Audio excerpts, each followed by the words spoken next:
This is the Millbrae School Board meeting for January 3rd. I'll call this meeting to order and we'll take a verbal roll call. Trustee Chen? Here. Trustee Ferrario? Here. Trustee Barbaro? Here. Trustee Musa? Here. And Trustee Fema. Okay. Public comments on closed session agenda. Speakers wishing to address the board on the closed session agenda may complete speakers' cards. Oh, we've already done that. Yeah. I'm sorry. We're reconvening regular session. First item will be the flag salute. I'd ask Trustee Chin to lead us in the Pledge of Allegiance.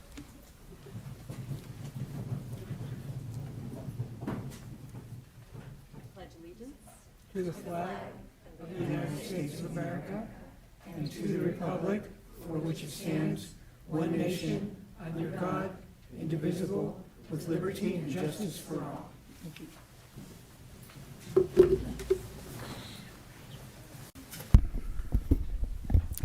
This meeting is being recorded for the transcription of the minutes. At this time, speakers wishing to address the board this evening should turn in completed speaker cards to the secretary. Let's see, we have one.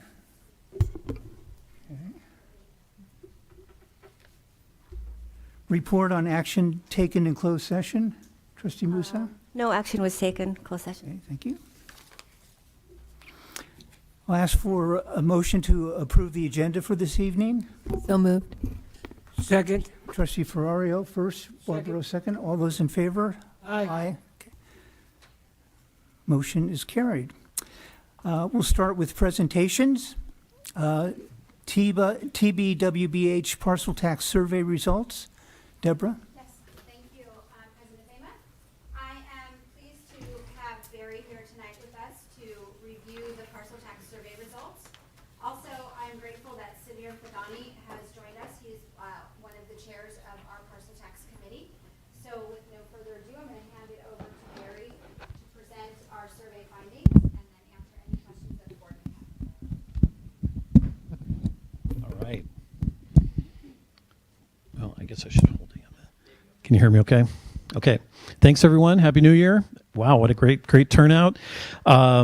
So this is our firm, along with Gabi Research, has been working with the district since prior to the first parcel tax, to the last parcel tax, which was in 1998 or 2018. So it would have been 2017 when we were doing the polling. So we have a nice long track record of polling for the successful parcel tax, the unfortunately unsuccessful bond measure last June, but now, as most of you know, it's time to look at renewing the parcel tax, because if it is not renewed before the end of, or actually before June of 2023 this year, it'll expire. And going for a new parcel tax is always more challenging than renewing a current parcel tax. When you're renewing, and I'm going to go through the numbers here in a second, but when you're renewing a parcel tax and you're able to explain to people it's extending what you're already paying, it's not raising your taxes beyond what you're currently paying, here's what it's paying for, here's how it affects the quality of instruction in the classroom, here's how it affects the education your children are receiving, that message resonates much stronger with the general community, as opposed to if a parcel tax expires and then people have to come back, then it is a new tax. You know, it's a tax that if it doesn't, that folks would not have been paying. So put simply, our back is kind of up against the wall in terms of renewing this on the May 2023 ballot. That's the date that the county has set aside. And luckily, or not by luck, but by the hard work of the district and the support from the community, I'll just preview it and say that the numbers are very, very promising. So I guess, let's see, can I forward? Do I need to have you? Where do I do that? Oh, there it is. Okay. So as I mentioned, the survey was conducted by Godby Research. Brian Godby, who's not able to be here tonight, but again, the purpose of the poll, and so I'm wearing two hats tonight, in case you can't tell. I'm the consultant and the pollster tonight, but not the first time I've done it. So the poll assessed this voter support for a couple of different parcel tax options, prioritizing projects and programs to be funded with the parcel tax, testing the popularity of informational as well as critical statements, identifying the rate at which voters would support the measure, and then looking at some other demographic and behavioral characteristics. This was a survey of 300 likely voters. The survey is drawn demographically to represent those Millbrae residents who are likely to vote in May of 2023. So it has the proportional number of senior citizens of each ethnic community within town, women, men, Democrats, Republicans. It's all balanced to represent who's likely to vote in that election. The overall universe is 5,500 likely voters in the spring of 2023. And that's drawn by basically we look at how many people are likely to vote based on other special elections. So if you want to ask how many votes would it take to win the election, it's 2/3 of 5514 is what would be necessary. The margin of error is 5.5%. I'll refer to that again. And that's for the entire sample. Some of the questions are split sampled or a smaller subgroup. And in that case, the margin of error goes up. So the key findings, the primary question that we went out and asked was support for the parcel tax. The language is very similar to what's been tested in the past and is based on polling. Basically, the uses of the funds are ordered based on prior polling. As you can tell, we're talking about 21st century hands-on science labs, technology, strengthening reading and writing, attracting and retaining qualified teachers, restoring art, maintaining music. So this measure was to renew the current $97 rate and then add $47 per parcel to that rate. So it would be a total of $97 plus $47 for 9 years. And then the standard language in terms of accountability and senior citizen exemptions. As you may remember, we did a poll like this last July and actually we're talking about putting this parcel tax on the ballot in November of 22. And you'll see there's actually been this exact same question tested essentially 5 points higher in December of 22 than it did in July. There's a lot of potential reasons for that. I think generally people are in a little better mood. I can channel Brian Godby and talk about gas prices and inflation and the pandemic and a lot of other things. But generally, I'll just say people, I think, are in a little bit better mood than they were last summer. And it was also not coming right off of a bond measure, which the one in July we had just gone out and asked folks to support the bond. So this is is encouraging, although I will point out, as I did before, the margin of error is 5%. So that's 68.9% total support. It could be 63, it could be 73. I know I've got a lot of teachers in the audience, so I have to watch my math here, make sure I'm adding 5 correctly, 74. So here's the features of the measure. Again, not surprising, attracting and retaining qualified teachers. As this is basically the list from the question. It's nice to see that when we break out the individual elements, it matches up with the what we'd already included in the question. Excuse me. So when we're talking about science labs, reading and writing, classroom computers, restoring art, and maintaining music programs, these are they're ordered by popularity. But you'll notice that even at the last one on this list, which is art and music programs, that's still popular with 65% of the public. So it's not just because teachers are at 73 and the other one's at 65 doesn't mean those are not priorities for the voters. It's just in the second tier relative to the other uses. We tested informational statements. These are the type of statements that are made in a campaign or in a ballot argument as to, well, okay, we know what it would fund. Why do you need to pass the measure? And, the top, every one of these did well. As you see, even the last rated was 62.6, which is within the margin of error of 2/3. But when we talk about the district continues to be among those with the lowest per student funding, what could happen if the measure was to fail in terms of teachers and staff, the money would be controlled locally, the money would not be used for administrator salaries, and independent citizen oversight. Those are all predictably and consistently strong messages. In all the polling, we always test negative messages because it's not uncommon for someone in the community to write an argument against, and we need to know that, again, the district, all this research is basically to see, do people want to support a measure like this? And if so, how, would they be likely to support it? And it's really doing due diligence, because putting a measure on that does not have the support of the community would be, essentially wasting about $200,000 that the county charges the district to run the election. I don't know, Ralph, if I think that's the right number, but it's around that number. So, all this research is important just to have assurance that the baseline of support is there, and part of that is testing some potential negative arguments. So these are, I'm not going to go through every one of them, but some of the typical negative arguments that pop up, including increasing gas and grocery prices, other taxes, including the city, kind of your standard budget management questions.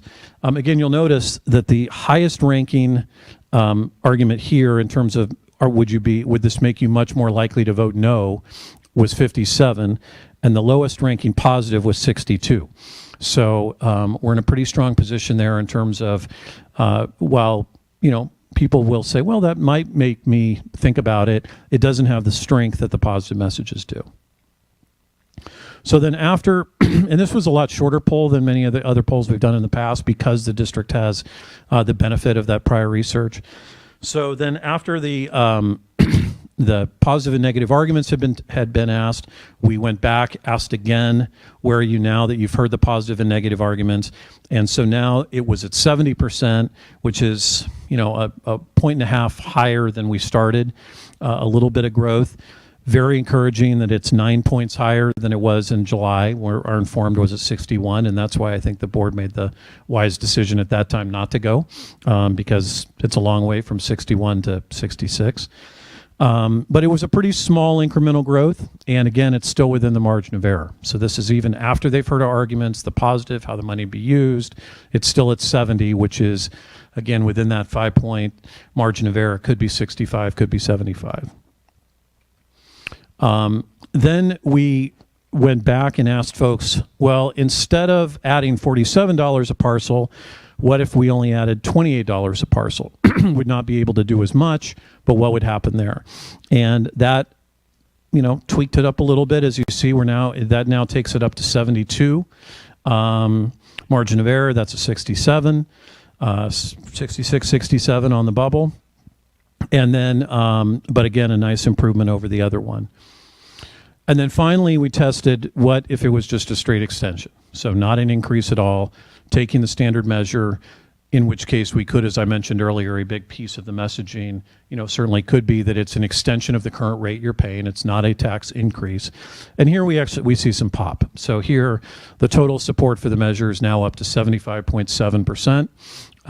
Well within the margin of error. That puts the margin, even with a 5% drop the other way, that ends at 70. Yep, it could be higher, could be 79 or 80.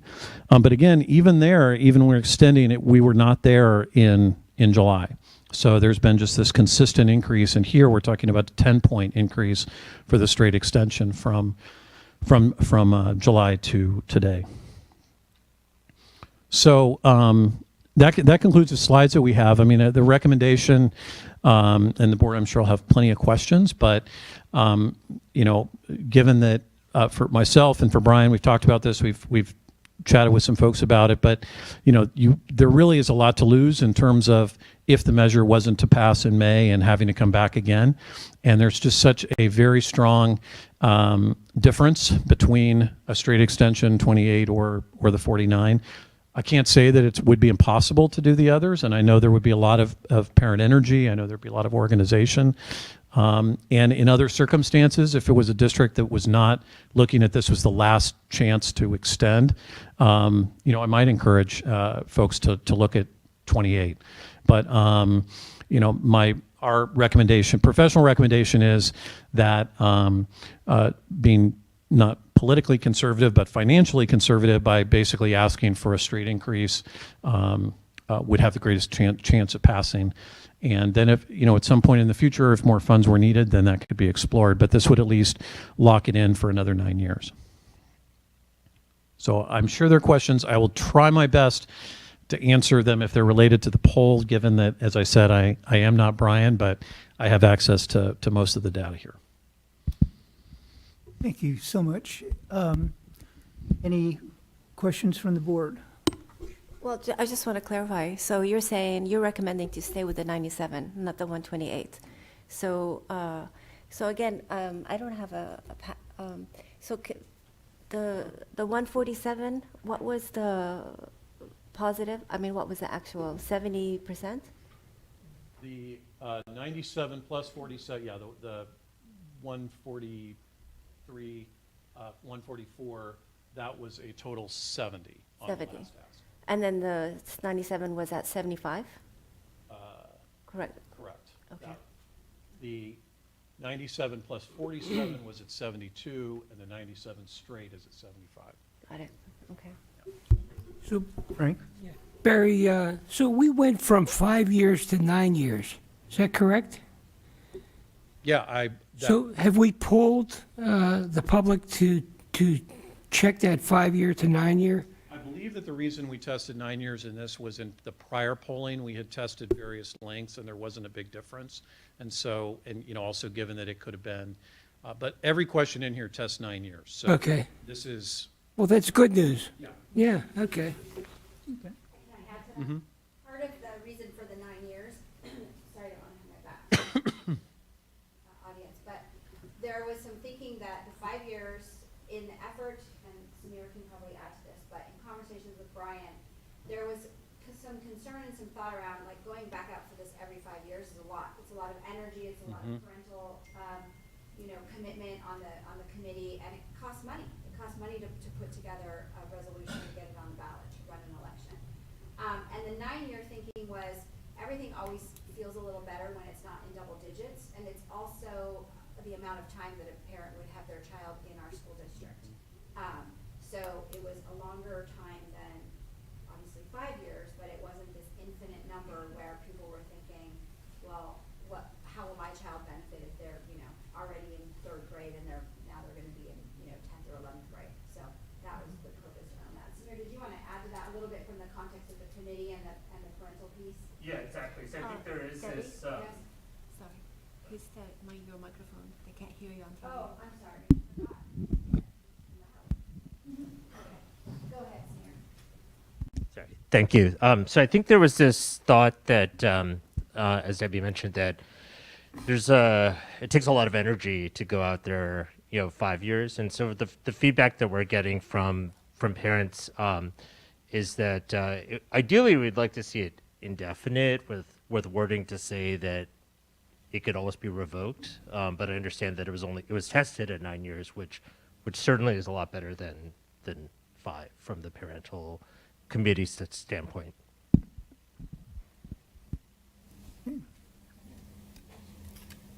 Karen? Thank you, Barry, for that informative presentation. I think there are really only two things to debate here, right, which is the amount and the time, because it looks like in every situation there wouldn't really be a question as to whether or not we have a good probability of winning. When it comes to time, I think 9 years, I understand that that's the polling. I think the real question that I have is related to the amount, because there's still a pretty good chance that we would be positive, even with the extra $47.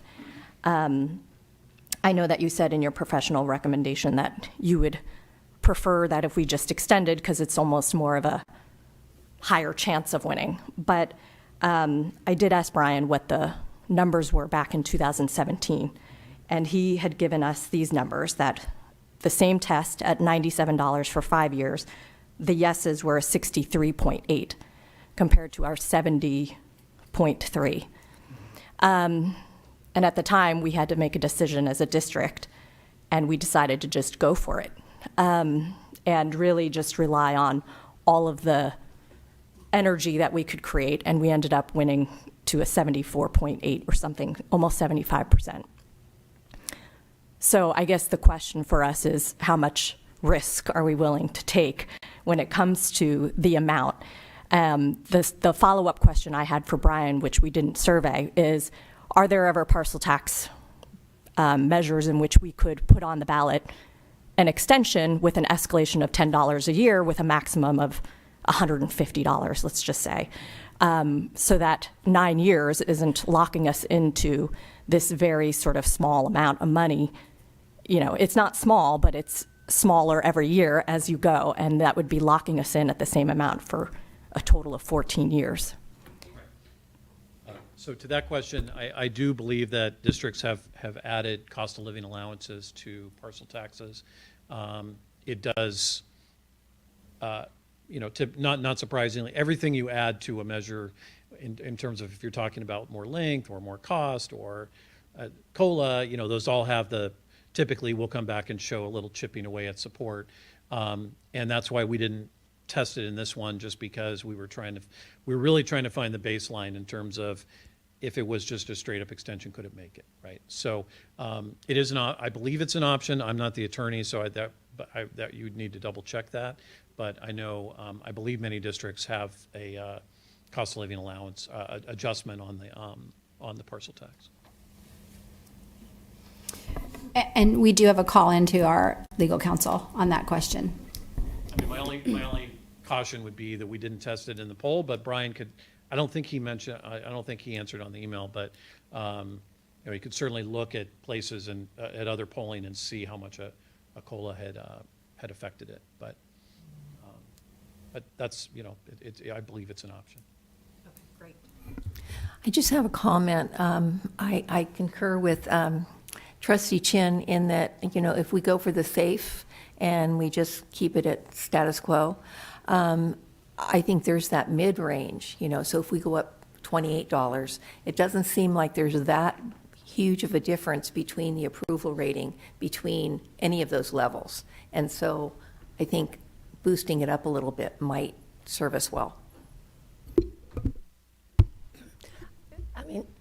Megan? So, yes, I do recall, thank you, Trustee Chin, for reminding us 5 years ago. I do recall as a board that we were like, oh my God, these numbers are low. And like, we're not going to go for this. But we did anyway, and we ended up with 75%. So I'm saying, I know we're always trying to be safe, and I get that. But I think for the benefit of our students and our kids and our schools, we do need every dollar that we can get from our community, because at the end of the day, the one thing about parcel tax, it's not like buildings and stuff. It's about programs and teachers and salaries, and it affects our students and our teachers in the classroom. So I think for us to consider is just go for it, because like I said, 5 years ago, we didn't know if it was going to make it, and it went above and beyond what were expectations. And I think with a good team, and I think our energy, being out now that the pandemic is over, I think we really can get people riled up and be able to support the programs for our students and moving forward. So I'm not sure when we have to pass a resolution, because if we're going for May what? I believe it's the first Tuesday in May, and the deadline is I believe, early February. So February, we have to pass a resolution. We'll be bringing this back for action on January 17th. Okay, so we have a lot of work to do, because this is the time that we can talk about the parcel tax and promote it, because once we pass a resolution, we have to stay out of it, correct? Correct. I just want to clarify that. Okay. We don't have to stay out of it. You have to kind of stay out of it, but we have to stay out of it during business hours. And then the exempt for the senior citizens. So I just want to also, the seniors that are watching, and so if you're not 65, by the time we pass this, within the 5 years, you turn 65, then you can exempt yourself at any point. Is that correct? Ralph, is that? Yes. I believe that's correct. Yes, that's correct. Okay. And then if it's a renewal and if you're already exempt, do you have to re-exempt yourself? Yes. You have to reapply again? Everybody has to. Okay. We just got to make sure that we tell our seniors that. So, thank you. Legal. Other questions, comments? No? Thank you very much. Thank you all very much. Very informative. And I know we had, Samir, did you have any perspective that you wanted to provide tonight from the committee perspective while you're here?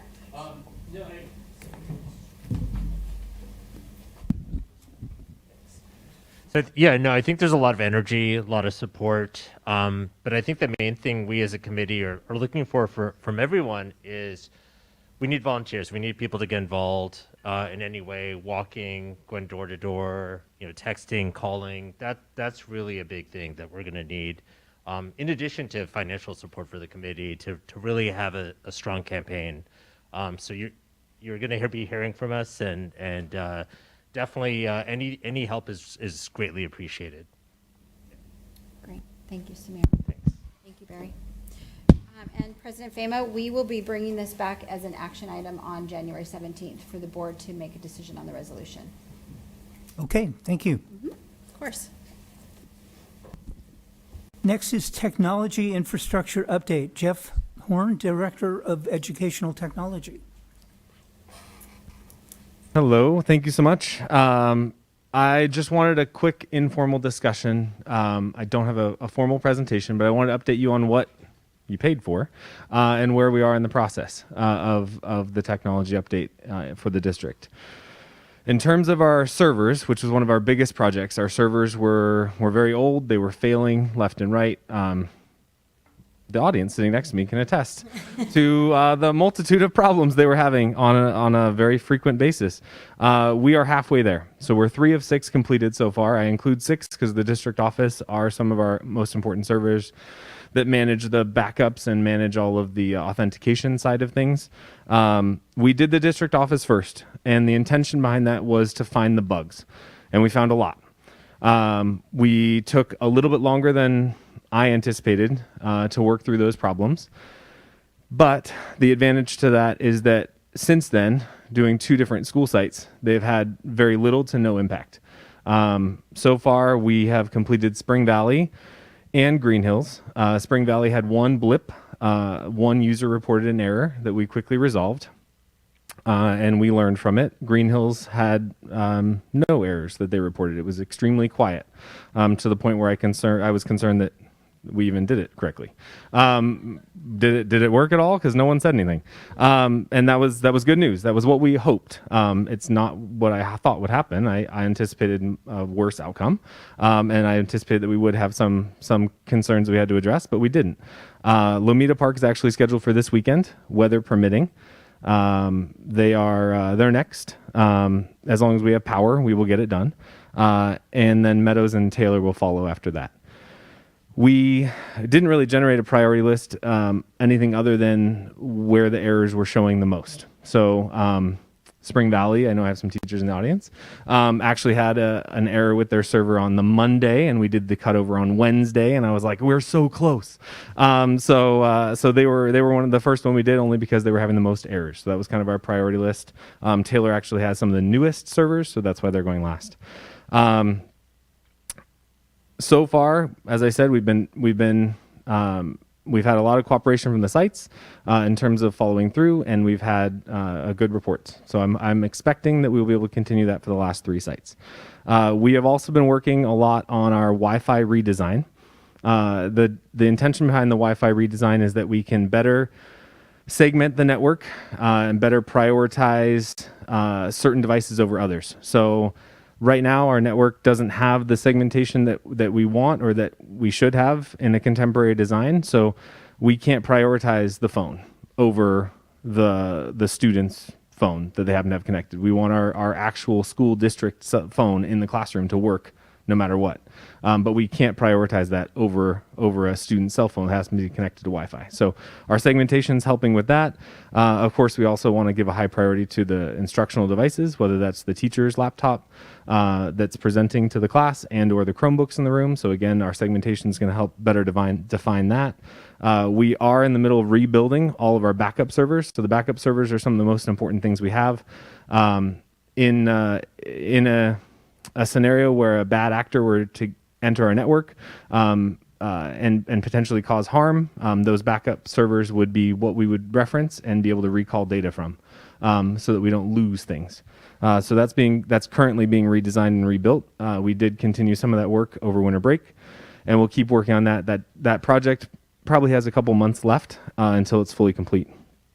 Like I was talking about, the segmentation, we call it quality of service, and that's the part where we really can say this thing gets priority, this thing gets priority, this thing gets priority, but not as much.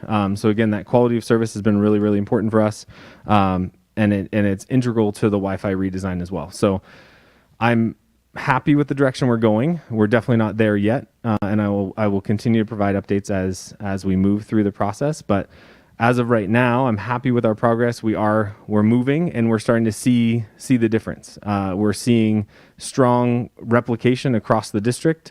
It only takes a matter of seconds now for data to copy itself from one school site to another, which is great. As a reference point, with our older servers, that would take like 30 minutes. And that would be detrimental, because if you did one thing here, you need it to show up over in this other site, because let's say you're a teacher who moves across different sites. That data wouldn't be there with you when you get there. And that would cause errors on your machine, because it would be like, wait, that already was accomplished, but then I get here and it's not there yet. It hasn't carried over. And that also helps with our network in terms of strengthening it. It makes it more of a mesh network between all of the sites, and every site is stronger because of that connection. So the fact that we have only a few seconds of latency between all of our sites, it's actually like a half a millisecond. I'm trying to be modest, but it's really exciting. It's really exciting in terms of seeing how quickly we can actually carry data between our entire district and how interweaved and interlinked we all are. And with that, we're continuing with the priority of always making sure our network is hardened, and our stance is even more defensive than it was before in terms of protecting it for the future, and but also keeping us in the forefront of what the contemporary design should be. Our network definitely has needed a lot of work, and I appreciate the direction from the board and the financial priorities that you have put in place to make sure that we can continue to provide the best instruction for our students, because that's really the priority. If the network is there and not working, you know it. Our priority always is to be transparent. You should, as a teacher, you should be able to open your device, you should be able to teach your class, and you shouldn't have this thing that loads in 10 minutes. You should have this thing that's there when you need it at your fingertips. That's the whole point. And the reality is you don't trust it if it doesn't work. So I'm hoping that as we continue this work, I'm hoping that as we finish this work, I'm hoping that it'll become a more reliable and robust resource for our teachers, and ultimately benefit our students, because that's the highest priority. Any questions for me about technology? Start with me. I thought it would be last. You know what? I went to the CSBA conference in San Diego, and one of the sessions I took was cyber security, and the LA school district, the biggest school district, talked about the biggest ransom, and seems like ransom has been like it's the numbers of schools are getting attacked by ransom, and so and I mean they have a whole website of things to do, what to do, and I'm sure you're aware of that. And one of the reasons they talked about the ransom is our smart children, because they all have their laptops, and a lot of the stuff, our kids are smart, and some of the stuff they do is what's helping those people to get into our systems and steal information. So I'm just wanted to ask you, what are we doing as a school district to I mean, it's an ongoing thing. It's not like you do something once. You're constantly always looking for this kind of stuff, because, we have a lot of data, information and stuff, and where are we storing all that stuff? I know we're not supposed to be doing it on site, so I'm just wanted to kind of a background as what we're doing in that situation.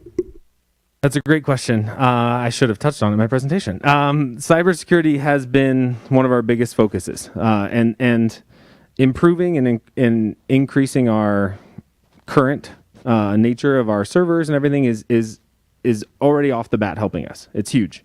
To be able to get our systems on current operating systems has been one of the most important things, not only in terms of performance, but also in terms of security. We have been actively working, and I apologize if some of these people sitting next to me have gotten my emails. We've been actively working to try to recover devices that might have left support, and encouraging the use of the newer devices so that we are protected. Some of the quick checklist things that we do, on every device that's district owned, we have multiple layers of cybersecurity protections.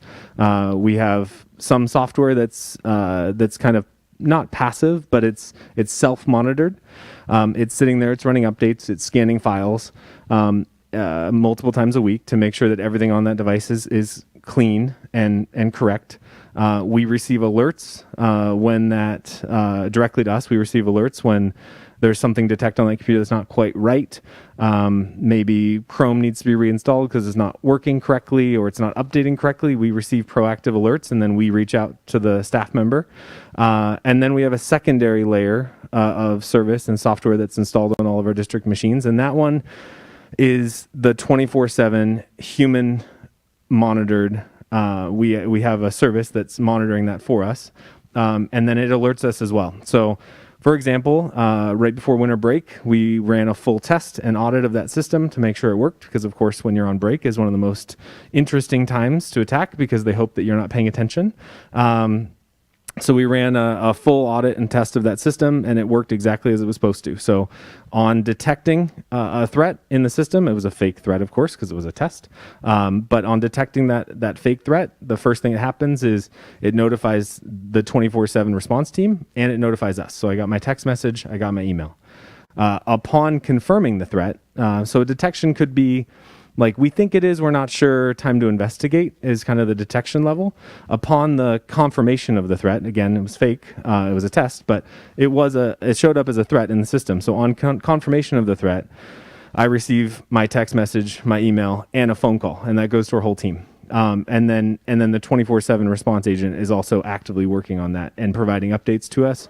We're providing updates to them. We can take remote measures to isolate that device so that it is no longer touching our network and can't get to anything else, but we can still mitigate.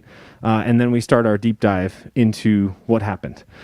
So in this case, of course, it was a test. But in some of the other cases this year, it has not been a test. And the system has performed it the way it was supposed to. So it was able to identify exactly where the threat came from, what things it came through, whether it was an email attachment, whether it was a website that was visited, and then it can take proactive measures. The response agents can take proactive measures to remove any trace of that, and then they provide, in consultation with us, they provide essentially a after action report. And then we take another step of action of going through and making sure that the particular thing, whether it was an email or a website, is completely blocked from accessing our network. Now, you brought up another really, really good point, and this is something we're also actively working on that has been hard, but part of our segmentation is isolating devices that are not supposed to be touching our network from touching our network. So we will eventually have a guest network, a network that a student could connect their phone to and get to Wi-Fi. That might be useful if let's say you're a student who has a medical need. Your medical device connects through the Wi-Fi and alerts your doctor team or your parents about medical needs. There's a legitimate need for you to have access to Wi-Fi because maybe your phone doesn't have cell service in a certain classroom or on a certain school site. But at no time should your own personal cell phone be connecting to like our servers, for example, or our printers or whatever it might be. So that segmentation that we're working on is actively defining essentially different roads, different channels that a device will connect through. So a teacher's computer connects through and can access their projector and access their printer and access, the network. But let's say the student phone is connected to the network and to the internet out in the world, but that's it. They're in their own little tunnel, their own little lane, and they are unable to connect to anything else within our network. So that's another huge priority towards our segmentation. And in terms of the ransomware, you're right. It's exploding. The use of different ransomware tools, including some tools that are actually legitimate tools that have been now turned to be used by bad actors instead, is increasing. We're seeing it across the country, across the globe. The United States is unfortunately one of the most hit with ransomware out of everyone in the globe, and we're seeing school districts as a huge target. And the reasons for that is because we have very sensitive data. We have student personal data, we have staff personal data, and the expectation is that we aren't this giant organization with all this money to really have a full team of people to protect us. So that's where our consultation and service agents come in, to be able to essentially fill that gap, because we can do the best we can do, but we don't have 24/7 on our staff, and they do. So it is a real threat. It is absolutely happening. School districts are a huge target. And again, redesigning our backup solution should better further harden ourselves from that ransomware threat, because we are developing multiple layers of backups, including immutable backups, which are supposed to be a little bit less hackable, essentially. They're a little bit more secure, in addition to all of our cloud options. So offsite storage, cloud, in-house, immutable. I won't lie to you. I think I've actually expanded the original scope of the project, because I do place such a high priority on making sure that our data is safe, secure, and that our network is as strong as it should be, so that hopefully if you decide to look at us, you pass. Part of that is also our two-factor authentication. So we are moving to a two-factor authentication for all of our Google accounts. So a lot of our staff have already adopted it. It won't affect student accounts. Again, student accounts are already segmented in our network for Google, in terms of what they have access to, but our staff accounts do have a lot of personal data, whether it's student data, staff data, and so we are enforcing two-factor. That trend is growing across the county as a recommendation, and it is moving us into better compliance with our cybersecurity insurance. To have two-factor authentication turned on. So that requirement is already started. A lot of staff already adopted it, and it will be fully enforced at the end of January 27th. Good question. Thank you. Frank? Yes, I'm so glad that Trustee Musa brought that up, and you touched on it, because that was my question. A couple of years ago, we were hacked, ransom-sacked. And when I called the district office, they told all of us that we had to pay. And I said, how are we going to pay $250,000? They said, well, the county has a fund for that, for school districts to go through this. And it's coming through a fund. I was in shock. And this is probably 6-7 years ago that we were hacked. A couple years ago, maybe 3-4 years ago. I know Vaughn was our superintendent at the time. And we had to pay it. And so, that's been my concern from that time on, and I'm so glad that you did what you had to do to get us in the right spot that we're in now, and we're never going to be exempt from it, but you've taken all the right measures that we really needed that we never had before.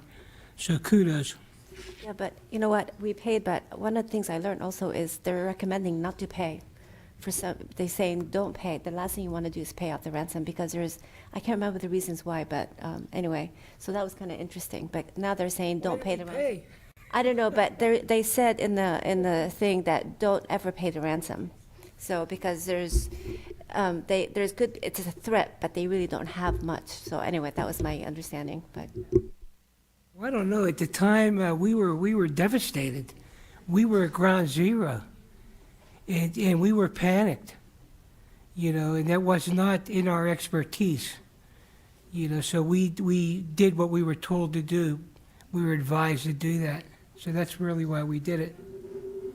And like you said, it's constantly evolving. There's never an end. It's a constant cat and mouse game in terms of, we come up with this defensive stance, and then it's defeated, and then we come up with this new defensive stance, and it's defeated. And to be honest, the part that I was most surprised about in learning about all of the cybersecurity and ransomware is it's now turning into much more of a business model for them. So it is ransomware as a service. It sounds silly, right? I was surprised to learn about it, but it really is. Somebody will go in and they'll get your credentials, and that's all they do. They're good at that. They steal your credentials, and they don't care what happens to it. They turn around and get the credentials and sell it on the open market.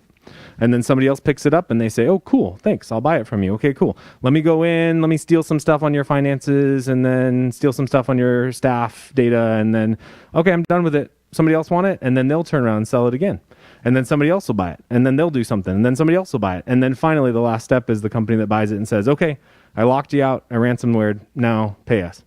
And it's scary. I've seen the posts on the dark web. They look good. They actually are like well designed, creative. Essentially these people are out there trying to sell themselves, sell their business. As I'm the best one to help you get the credentials. I'm the best one to do this.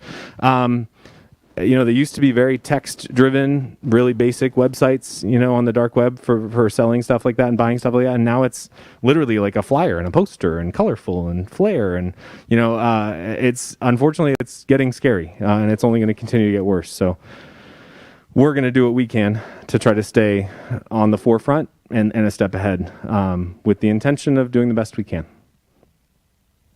Aaron? Yeah, a couple of quick questions. One, I think one of the biggest strains to our system is during testing week. I think because we're constantly trying to use all of the computers, all the bandwidth, and everybody's trying to do it at the same time, and it's always this kind of crazy period of managing. With all of these upgrades, are we alleviating most of those issues? And also my second question is, how long will these upgrades last? Is this something what we'll do every year, every few years? What is the cycle in which we have done these upgrades in terms of the next time we have to go about doing this? Those are great questions. So first off, bandwidth you asked about. Our improvements will 100% improve our bandwidth. Our current connections for every site, including the district office, was 2 gigabytes per second. It sounds fast. It's much faster than what we have at home. And it was good. But one of the biggest drawbacks of that connection speed was that everything was funneling to the district office. So essentially your biggest bog down was at the district office site. So 2 gigabits a second was great, and it sounded like it should work, but it didn't because you had this bottleneck. We, over the summer on July 1st, we performed the upgrade. Every site, including the district office, is now 5 gigabytes a second. So it more than doubled the bandwidth of each site and the district office. With that, we strengthened the connection with the new servers so that everything has a redundant path. So if Spring Valley is trying to get to the internet to the district office and it's not working, they have a backup path. They can connect, like I was saying, in that kind of like mesh idea, that spider webby type web idea. They can connect through other school sites to get to the district office to better alleviate their bandwidth. And the authentication can come from those different places too. So on the old server, essentially, if you were at Lomita Park, you had to authenticate through Lomita Park server, and that's it, period. I don't believe in a single point of failure as much as we can alleviate it. And so we have been working hard to develop redundancy in everything we do. So Lomita Park, again, if it doesn't work to connect to Lomita Park itself, you can double back on the district office. And we have 2 servers instead of 1, like we used to, that will help you authenticate. So I foresee a huge improvement. Also, the segmentation will also help because, again, we can prioritize the service for that testing computer. We can say the Chromebook gets the priority right now, not your iPhone downloading, the newest iOS update as a student device. So I do think we will see a huge improvement. It's always taxing. Testing is always taxing because all these devices are all connected at once. But I feel really proud of the fact that in my past district we developed systems that really, really worked and were able to help. And I'm carrying a lot of those same systems here, but I'm also making sure that our systems maybe are even a little bit better because we have this unique position of designing from the ground up, and we can really better make our system to provide the service that our students and teachers need. So I anticipate a huge improvement for our testing environment, especially when we come to the testing in the spring. I think it's always still a good practice to do what we have done in the past and not have every single person in the district doing it at the exact same time. That has been the standard practice to spread it out. That's what we did last year in Millbrae, and I anticipate doing that again this year.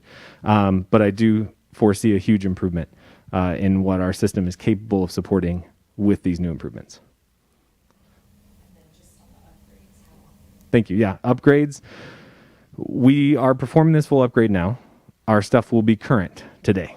In terms of upgrades, the previous system had not been upgraded in, it was 10 plus, it was like 15 years actually. So there were servers out there that were running software from 2008-ish. which is not best practice. I anticipate that we should probably think of a refresh cycle somewhere around the 6-year mark to keep ourselves current.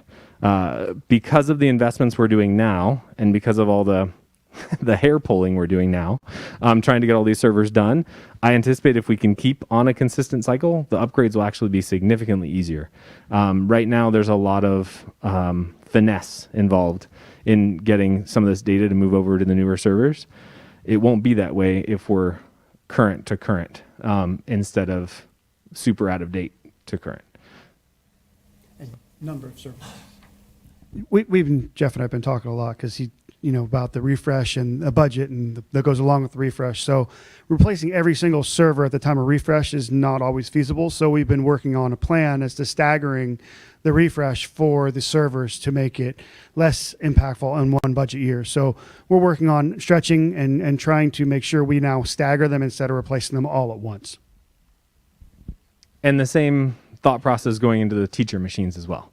So the teacher machines, individual school sites can have a plan. They can anticipate when their new device is coming. They're not going to sit there with this device until it breaks.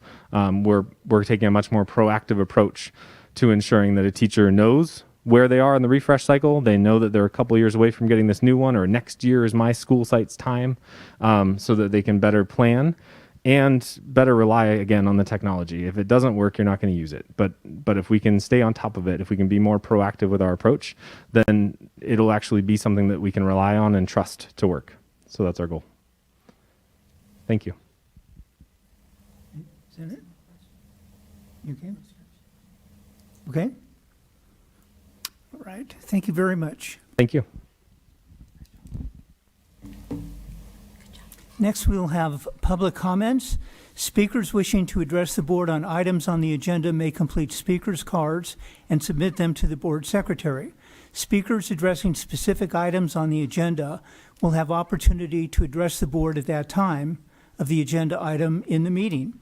If you are addressing the board on a non-agenda item, please be aware that the provisions of the Brown Act prohibit the board from acting on or discussing such matters at this meeting. Public comments are limited to 3 minutes per person per topic. We have the MEA. Any representation? Yes.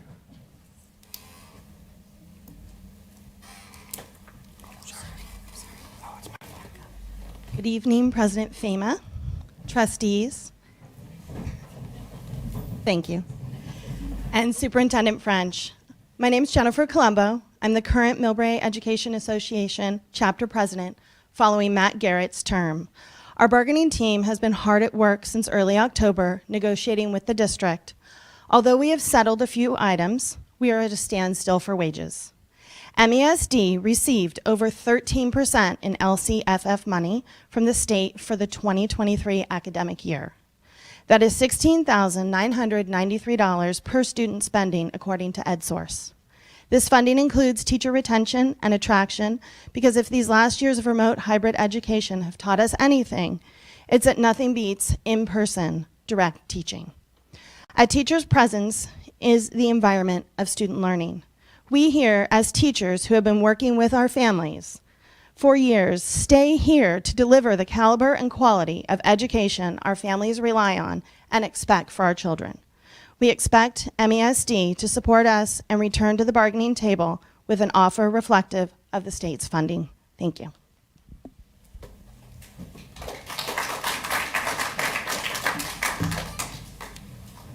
Thank you. CSEA? Seeing no one. MEF? Seeing no one. Members of the community?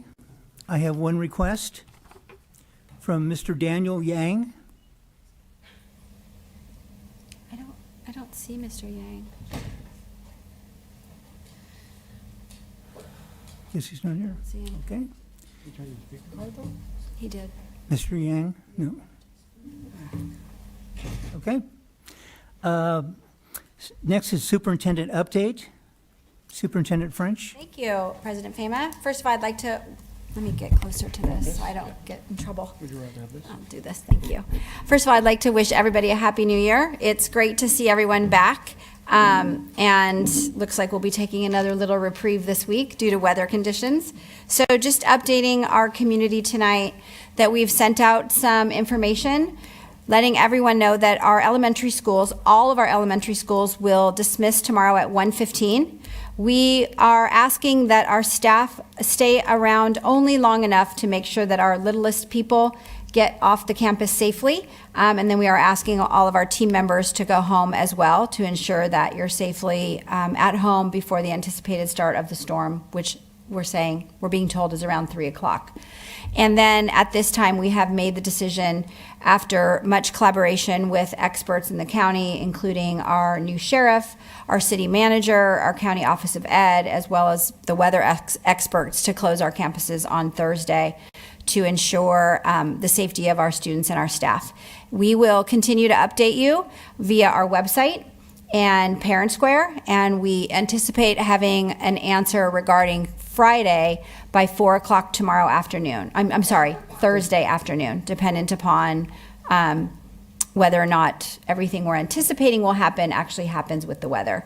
So please stay tuned. I'd like to thank Jeff and Ralph for working so closely with me today to ensure that we got all of our messaging out. I'd like to thank Jen Colombo and Karen Finn and Julie Nestor and Diana Thomas, who came to the district just to make sure we were hearing from the perspective of our partners, our union partners, and getting the message out that on top of the district messaging as well as our principal messaging, we would highly encourage our teachers to message to your families. Certainly you can create your own message, but if you want to just cut and paste ours, we just know that parents are much more likely to read your messages as teachers than they are our messages. We don't take any offense by that. It's just the truth. They love you much more, as they should. And we just want to make sure that we're communicating with our community as thoroughly as possible. We are very excited about the work that we are embarking on for the new year, 2023. Jeff touched on a lot of it tonight with all of the work that's been done with our servers and technology. We're particularly proud of the work that's been done in the cybersecurity area. I know that for some it creates a little bit more work with authentication and changing passwords, but it's for the security of all of us. So we are very excited about that. We are looking forward to a regenerated and a more exciting relationship with La Garza for our ACES. We have some new plans in place, and we're hoping that La Garza is able to step up and do the work that is required. We want to thank our team at Lameda Park. Many of the teachers and some classified throughout the district are becoming partners in that work. And while we know that it is a lot of extra time and effort and planning, our children will benefit just exponentially from the expertise of our own teachers at Lameda Park. We also are excited about the opportunity of bringing some other after-school opportunities to our students at Taylor, as well as our students at Lameda Park, that we'll be talking about this evening. And just looking forward to a wonderful year once we get past this stormy weather. So welcome back, everybody. Great to see everyone, and looking forward to great work ahead. Thank you. Of course. Next item is the Trustee Communications. Anyone need? Okay, Lynn?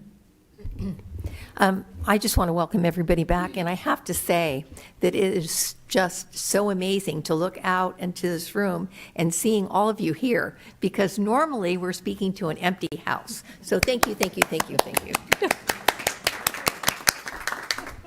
So that's really it. Yeah, I just want to agree with my colleague. It's good to see teachers, especially because on January 3rd, we talked to nobody. So thank you for being here, and we always love our teachers around. And I just want to say, be safe out there. It sounds like it's going to be a bad storm, so just stay home and be safe and take care of yourselves. Frank? Yeah, I'm here to give you a Millbrae Lions update. So this month, January 25th, on a Wednesday, we are going to have the Movers and Shakers dinner meeting at Green Hills Country Club right here in Millbrae. So we have so many guests that are going to be there. All our principals will be there, our directors. We have superintendents from other school districts. We have board members from other school districts. We have the city of Millbrae coming. And what it is it's a celebration of all the different groups that we have that mainly support our students, our children in Millbrae, and also the other outside organizations that need our help. So it's a really great event. And so just stay tuned. I know that I'll be seeing our principals there. So I just wanted to let you know that, and Happy New Year to everyone. Here. Happy New Year to everybody. Really looking forward to the second half of this year. I wanted to really thank our teachers for being here, as everybody had mentioned. It's great to see you all. And I just wanted to kind of mention, even though we had the presentation about the parcel tax, that I'm really pleased to see those survey results. You know, I wanted to thank the parcel tax team to date, and Samir in particular, for co-chairing, for the amount of work that they've already been doing at this point, and the work that's been done to date. We are really looking forward to working with the entire community, our teachers, our parents, and everybody else in terms of trying to figure out the best path forward that will truly support our students and our teachers. So I just wanted to kind of put that out there. And I'm also hoping that everybody stays safe and dry over the next couple of days. So that's it. Well, I've been on the board for more than 12 years, and this is the first time my voice has not echoed at a meeting in here. So thank you all for coming tonight. And I join my colleagues in wishing you well, and please do stay safe out there. It's going to be pretty miserable, I think, over the next few days. Okay. The consent agenda. Do I have a motion to approve? So moved. So moved by Frank Barbaro. Second. Second, Trustee Chin. All those in favor? Aye. Oh, I'm sorry. Is there discussion? Sorry. Seeing none. All those in favor? Aye. Opposed? Motion carries. On to district business. 11.1, approval of schoolworks demographics and enrollment projection proposal. Ralph? Yes, thank you, President FEMA. So this is a proposal to partner with Schoolworks, and Ken Reynolds is here to go over a little bit of the scope of the work, but I think to a little bit of background. The last time we did a study, it was with Schoolworks. It was prior to the pandemic. It was 2018, and that projection was for us to have an increased enrollment, and I believe at this point, we're going to be about 23 or 2,400 students, and COVID kind of threw a wrinkle in that. And so with the introduction of universal TK and some of the new housing developments, and we see the first couple of phases being done, I think it's time to engage in another study. And so I'll turn it over to Ken for a brief introduction about the services proposed in this document. Good evening. Again, my name is Ken Reynolds, president of Schoolworks. And we've worked with the district in the past, and our last study was completed in December of 2019. And I believe I was in this room probably around January, February of 2020 doing a presentation. And I think overall the numbers were very stable. There's always a few little ups and downs and variances. But then March happened, and things changed. And so, yeah, what we're going to be looking at this time, if you choose to do an update, is, again, we have 3 new years of data to collect. We'll go through and analyze that and see what's really been happening over the past 3-4 years now. And we go in and look at birth data, we look at new housing starts and what's happening with development, and really do a full analysis of that data, and then try to understand how what's happened in the past is going to contribute towards what happens into the future, and do a new projection.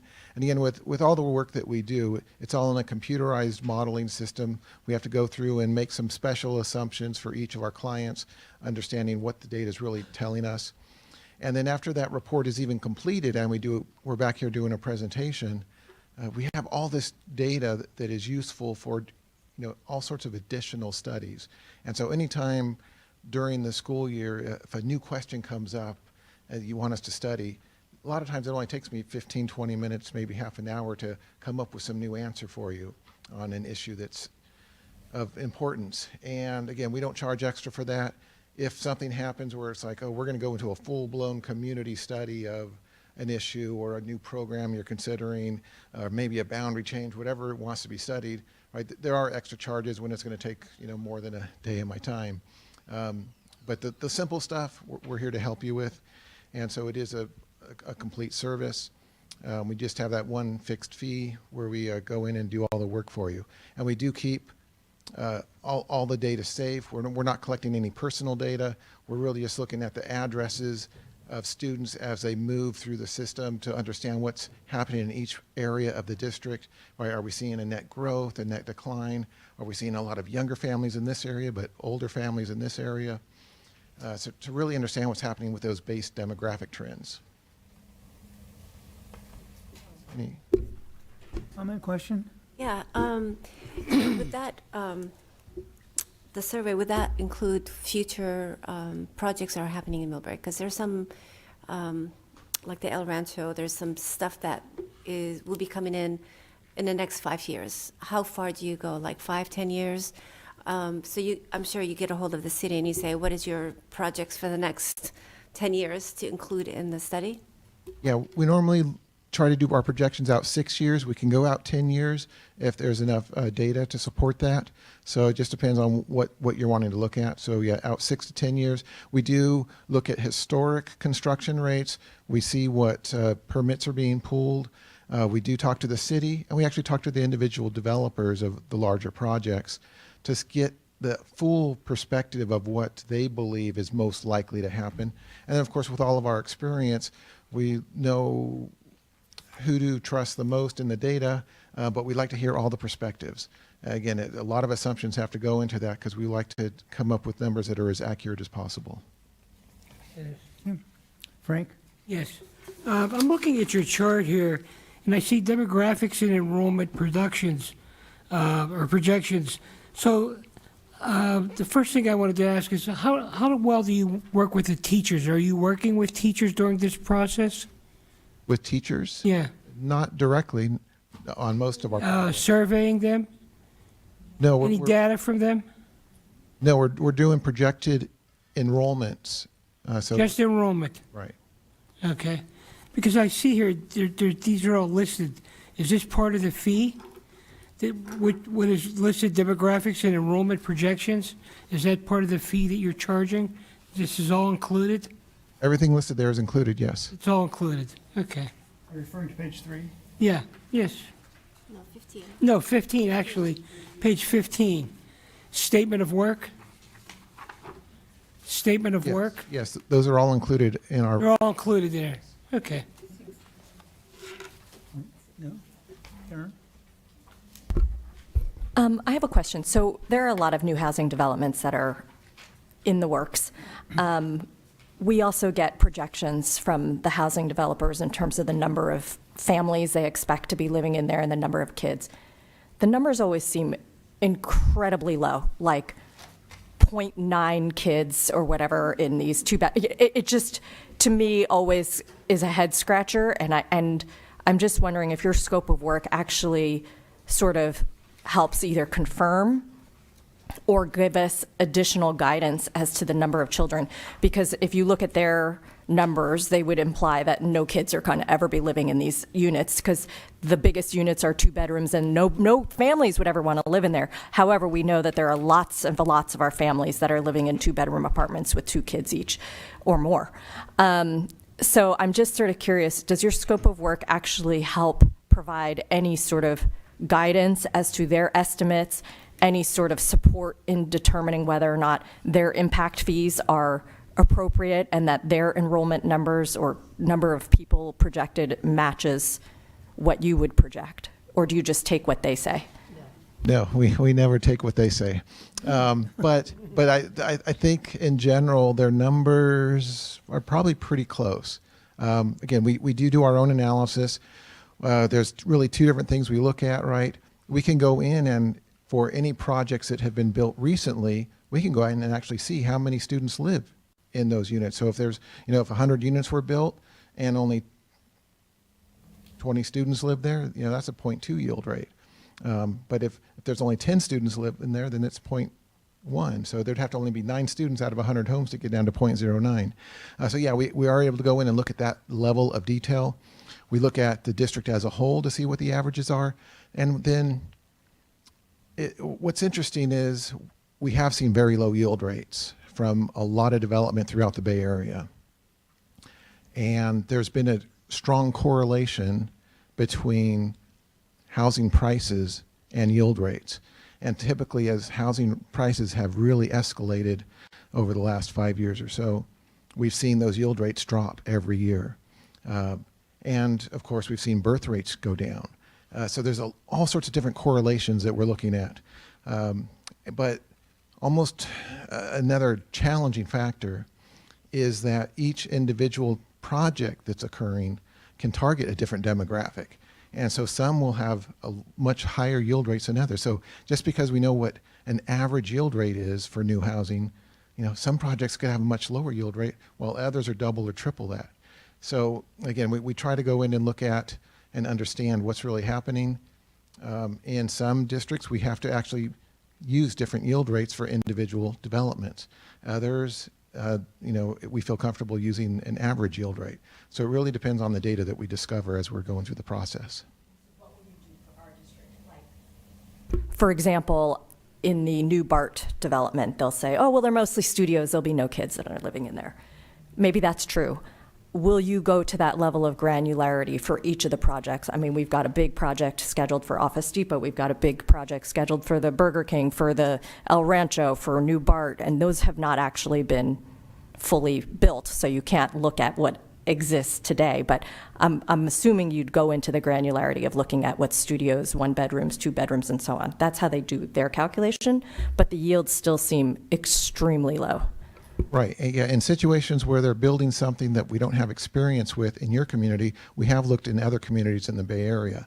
So we can see if they've done similar projects in other locations, we can go and study that particular data.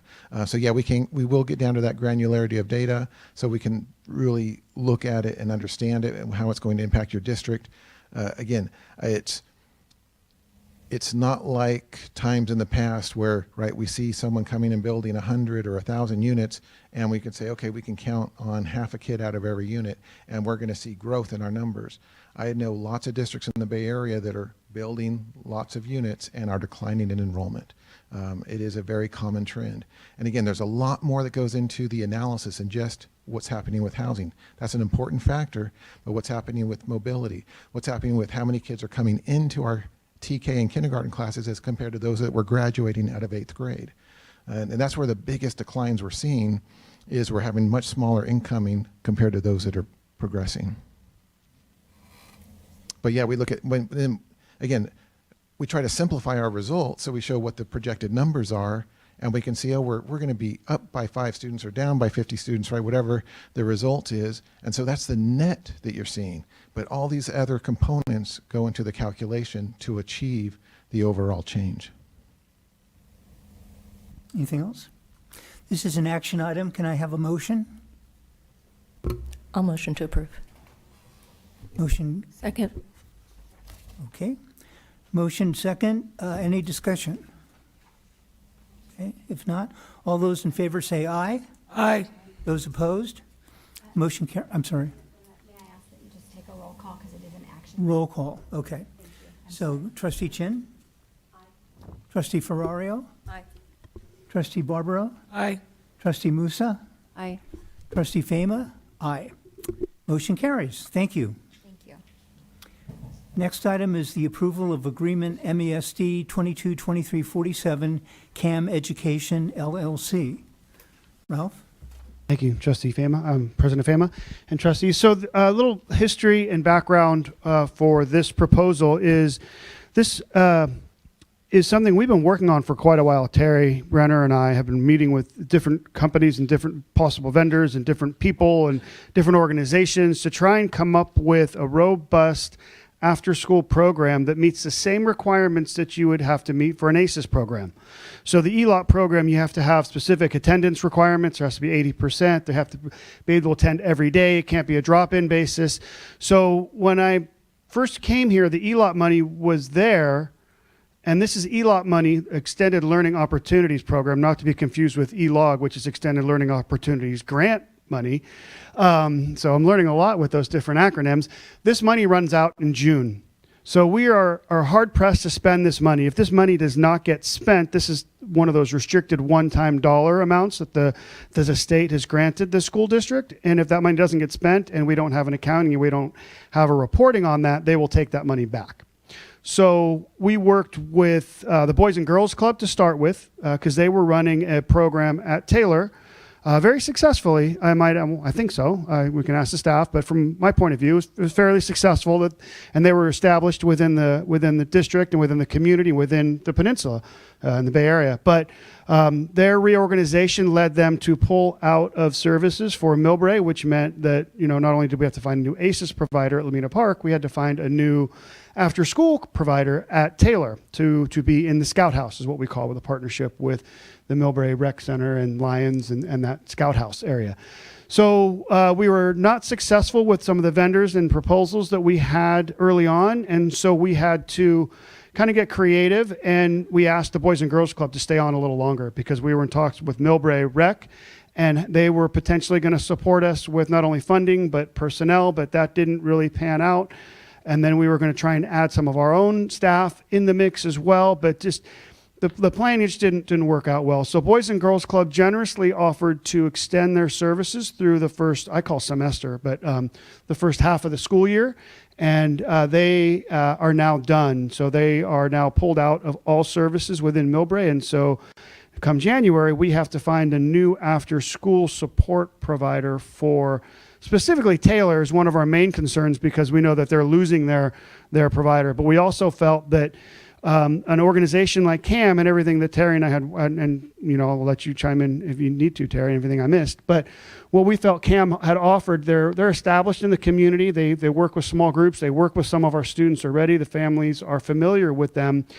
We were impressed with some of the offerings that they had, and they had more offerings than I first realized when I first met them. But so working with them, we know that we can also implement some of this at Lamina Park. So we're going to split the 100 spots that we have designated between Lamina Park and to Taylor. And this will take some of the pressure off of the ACES program because there was a high number of families that requested to get into ACES, and there was a wait list, and we couldn't serve all the families because we could only serve 100 with the ACES program and the money we were allotted for ACES. So working with CAM, we found out they have 4 different programs within their organization. There's the ACAM, the ICAM, the CCAM, and the SCAM. So we worked and met with them over and over to talk about which programs would meet the needs and best serve our students and where we thought we needed them to go. One of the programs was teaching Mandarin. We didn't feel that the Mandarin program was going to serve all of our students. So the ACAM is what we decided on was one part of it, and that's the academic piece. So they're going to work with our current programs. They're going to work with our current testing data. They're going to work with our current teachers and staff to make sure that they're supporting the academic piece with that homework and enrichment. The other piece was more STEM, and so it's the ICAM. And they're going to expose the students to 3D printers, to robotics, and to STEM type of education and curriculum. So we felt that type of environment after school would serve the students well. They're going to do those. It's a sample schedule that they provided us. They're going to do some ACAM, give them a little bit of break, and then they're going to do some enrichment with some STEM activities as well. So this proposal, I know it seems like a lot of money, but we had talked them down from their original price, and we worked with them on a discounted price for this. And so this takes us through June on money that if we don't spend, we'll lose. And so we think it's a great benefit to have this program after school for Taylor and also for Lamina Park. Did I miss anything? I think that's pretty much it. Questions? May I add a couple of things? I think, and Ralph said it, specifically, we'd engaged a lot of partners. We were hoping, obviously, that Boys and Girls Club would extend and do this work. This is different than ACES work, but still has the same criteria from a data standpoint. We also engage with Happy Hall, We've been, from the outside looking in with Happy Hall as a provider and a partner. We've been very pleased with their service for our children. It's obviously a paid service, so we felt maybe they could extend that to be doing a non-paid service. Well, they would be paid, but the parents would not be paying for it. And they just did not have the bandwidth for it.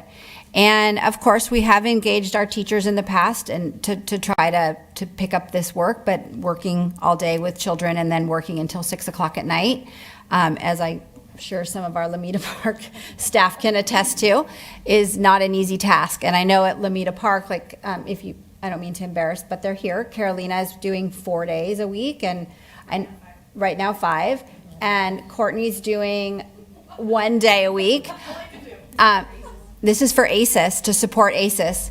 And we're paying, that's also coming out of ELOP. So it's really this is when we talk about restricted dollars, this is restricted at its height, right? Like, it's very limited on what we can spend it on.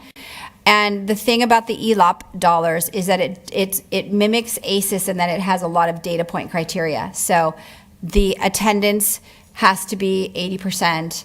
There has to be academic data. There's all types of components that go with it. And so we do not want to find ourselves in the place of losing these dollars. We do think that the ICAM piece at Taylor will be a huge hit for those children. And it does extend their day even more significantly than Boys and Girls Club did. So, again, we are competing with many districts for this money. I mean, we're not competing for the money, but we're competing for the service providers to be able to spend the dollars. And I know a lot of work has gone into getting this to where we are today. So we're happy to answer any questions regarding this. And I want to thank Terry and I want to thank Ralph for the work on this. And while we're at it, I want to thank our Lomita Park team one more time for stepping up for the ACES, to support ACES out of ELOP dollars. One thing I forgot to mention was the ratio of staff to students. So I know the ACES has a 20-to-1 ratio, but we worked it out with a 15-to-1 ratio for CAM and this after-school program. The way that they run their ICAM and robotics and STEM, it was more beneficial to have a 15-to-1 ratio. CAM is also, like I said, their home base is here in Millbrae, but they extend out and they have a successful program in Jefferson Elementary. And so I, talked to some people there and they're happy with the way the program's going there. And there were no concerns with capacity and being able to fill the spots and interest and engagement from students as well. I have a couple of questions. Go ahead. So am I understanding that more students at Lomita Park will be serviced? So instead of 100 that's currently covered students attending the after-school program there, we're going to be going up to what, 100 and how many?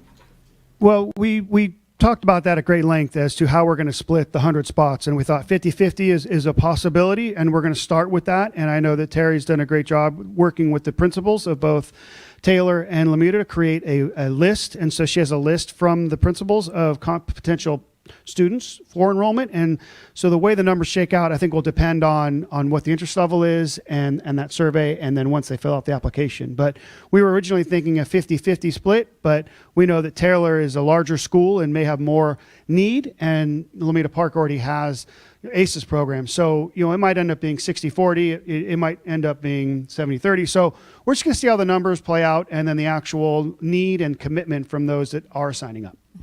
And my other comment and then a question is I know that the current provider for the ACES program at Lomita Park has not fulfilled their commitment on some level. There's been a lot of help from our Lomita Park staff and from the district office in supporting that program. And I was just wondering, how will we make sure that this particular ICAM program fulfills the need that we have and holds up to serving our students the best way that they should be served. And I'm just saying, that we, this program that they've had has been substandard from the beginning, and I would not want that to happen for any longer in the school year. Absolutely. And they say that experience is the best way to learn. So we've learned from that experience, and through our meetings, we've addressed the concerns we had with ACES and how we think that needs to be fixed. We've addressed that up front, and we put some really strict requirements on CAM to even get to this point. So the electronic attendance is there, that piece is there. So we've had several meetings, and like I said, some of the concerns we've had have been pre-addressed with CAM in order to even get to this point at all. Mm-hmm. And my other question is how will CAM interface with the current provider that's at Lomita Park? How will they coordinate? There will not be any overlap. So a student is either going to be in the ACES program or they're going to be in the ELOP program with CAM, and the staff at Lomita Park are going to be the ones to determine the best fit. We feel that the students that are there are benefiting the most at this point because we have some of the teachers there. Mm-hmm. So I think that they directly know the students, and the students trust them, the families trust them. So we don't anticipate a lot of students wanting to exit ACES at this point now that they've seen their own teachers there. But we're going to work through those requests through the principal. We're not going to honor them right away, but if we feel that it's a best fit to move to CAM, then we'll have those discussions. But it's going to be a case-by-case basis, working with the admin at Lomita Park, working with the teachers, and working with everybody involved there. It sounds like a win-win situation for Taylor, just by virtue of the program. So that sounds fabulous. I just was wondering if the teachers have had any input into knowing anything about this program and whether that would be a good fit for their school. We would have loved to engage the teachers in that, and we still can, but we were under a time crunch and we didn't have many options. So I think the teachers are going to be involved in the evaluation of the program and whether it might be a good fit moving forward or any potential fits moving forward. But the time crunch we were under, it was really difficult to find time that they were able to meet with us and get that input. But they're going to be vital in the evaluation of the program. And who will oversee this program? Like who will be visiting on a weekly or bi-weekly basis to make sure that they are really holding up their end of the bargain? The admin at each site are going to be the direct people seeing and hearing and being the eyes and ears for us, but Terry and I are committed to visiting the sites regularly. Terry's listed because she's student services, so Terry's listed as the main point of contact at the district level, but I'm highly involved and will be visiting as well. Because your principals can't be there till 6 o'clock at night. Or no, but they're going to have expected to be there until 6 o'clock at night. Correct. So that's where we're going to come in and we're going to fill those gaps. And they're going to have the anecdotal data from students that they talk to and teachers because they're going to hear all the good, the bad, and the ugly from the students in the program as we progress through this. Thank you. I would like to add just two pieces to that. First of all, Trustee Ferrario, to your point about the work with La Garza, just want to remind the board that this money is, although it's ELOP money, it's not a grant. So we don't have the same restrictions that we have if, let's just say, for the purposes of conversation, that we were significantly displeased with the performance of CAM. We are not tied to a grant that makes us stay in that agreement. So we have a lot of ability to eliminate that contract. And then secondarily to your question about the teacher inclusion, to Ralph's point, we did not have a robust discussion about a provider. We did have some conversations, like we know that CAM has been at Taylor before. CAM obviously works with our students across the district. And we looked at providers that have been in Millbrae before and have had some success. However, teachers will be intricately involved in providing information about who will be involved in the program. And so I know Terry and Ralph have been working with principals. Principals are working with their site teachers to make sure that the right students are in the right program. And that's applicable at both Taylor and Lomita, but more so at Lomita given the fact that they have a competing program with ACES. So to that level, teachers will be the most integral member of the conversation about which students will be most successful in those programs and meeting the criteria of the ELOP funds. Yeah. Frank? Yeah, you answered one question that I was going to ask. Is this a grant? You said no, it's not. Federal money or state money? The state money. State money. That's it? One-time money. One-time state money. That's it? That's it? I will add, there's just a little more about the ELOP funding. there's different phases of the ELOP money that's come in. So this particular phase and this $400,000 is going to go away in June, but we do have another allotment coming that has another time frame to spend that. So we have to formulate a plan as to how we're going to spend that. So this is going to be integral information as to how we move forward with any future plans. So just because we're spending this portion of money that expires in June doesn't mean we're locked in beyond June for CAM or any program. We have to work as a district to see what is the most effective use of future ELOP funds for our students. Well, yeah, I mean, I'm looking at this, there's so many, like the price tag to what it's actually servicing, it just doesn't add up to me. 100 students is not a lot for $400,000. And I know our experience with La Garza, and I'm not sure if ICAM really has the experience, and I feel like this is going to be another La Garza experience, and with this price tag, it's not, clicking with me. And again, how many kids did we have with the boys and girls at Taylor? And 50-50, it doesn't, or 60 or 40, and I don't feel like it's enough. We're not servicing enough kids with that amount of money, and I think it was just a last minute thing, and I think we should have thought about it a little bit more to kind of expand it and have more kids involved, because we talk about equity and equality, it's not equitable at all, because what happens when you exceed the 100 students, you have 100 at Taylor and you need another 50. How does that work in terms of finance? I mean, I have so many questions, and I just don't know if that's the right way of moving forward. So I referenced Jefferson Elementary, and they're employing CAM with their ELOP money. So they're already familiar with an after-school program such as the requirements of ELOP, where La Garza was not familiar with an after-school program like ACES. La Garza was really a PE partner with us, and they were venturing into the ACES world where CAM does have experience with that. They also have established here in the community. So I know that it's a jump, and I know that but I don't see this as the same pathway that we took with La Garza.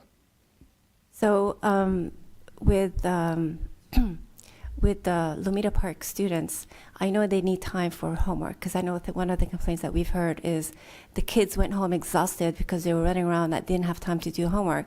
So is there going to be time other than just ICAM and technology and all this stuff? Absolutely. Is there going to be downtime for those kids to do their homework, so when they go home, they're done with what they need to do with their schoolwork? Absolutely, that's the ACAM. So the ACAM portion is the academic CAM, and that is going to be the first half of the program where they're going to sit down academically, help them with their homework, and help them with enrichment for the studies, and they're going to be in collaboration with the site, the principal and the teachers, and making sure that that gets supported. With only certain kids, though? With the kids in the program. All the kids will go through both sections, the ACAM and the ICAM. So all the students will be exposed to both parts of that program. It'll be segmented and divided up by some downtime and some stretching time and some play time in the middle. But they're going to have ACAM as half of that after-school program, and then they're going to have the ICAM as the enrichment part of that program. So it's not just athletics. It's not an athletics-based. All of them. All students. Okay. Yeah, all students get both parts.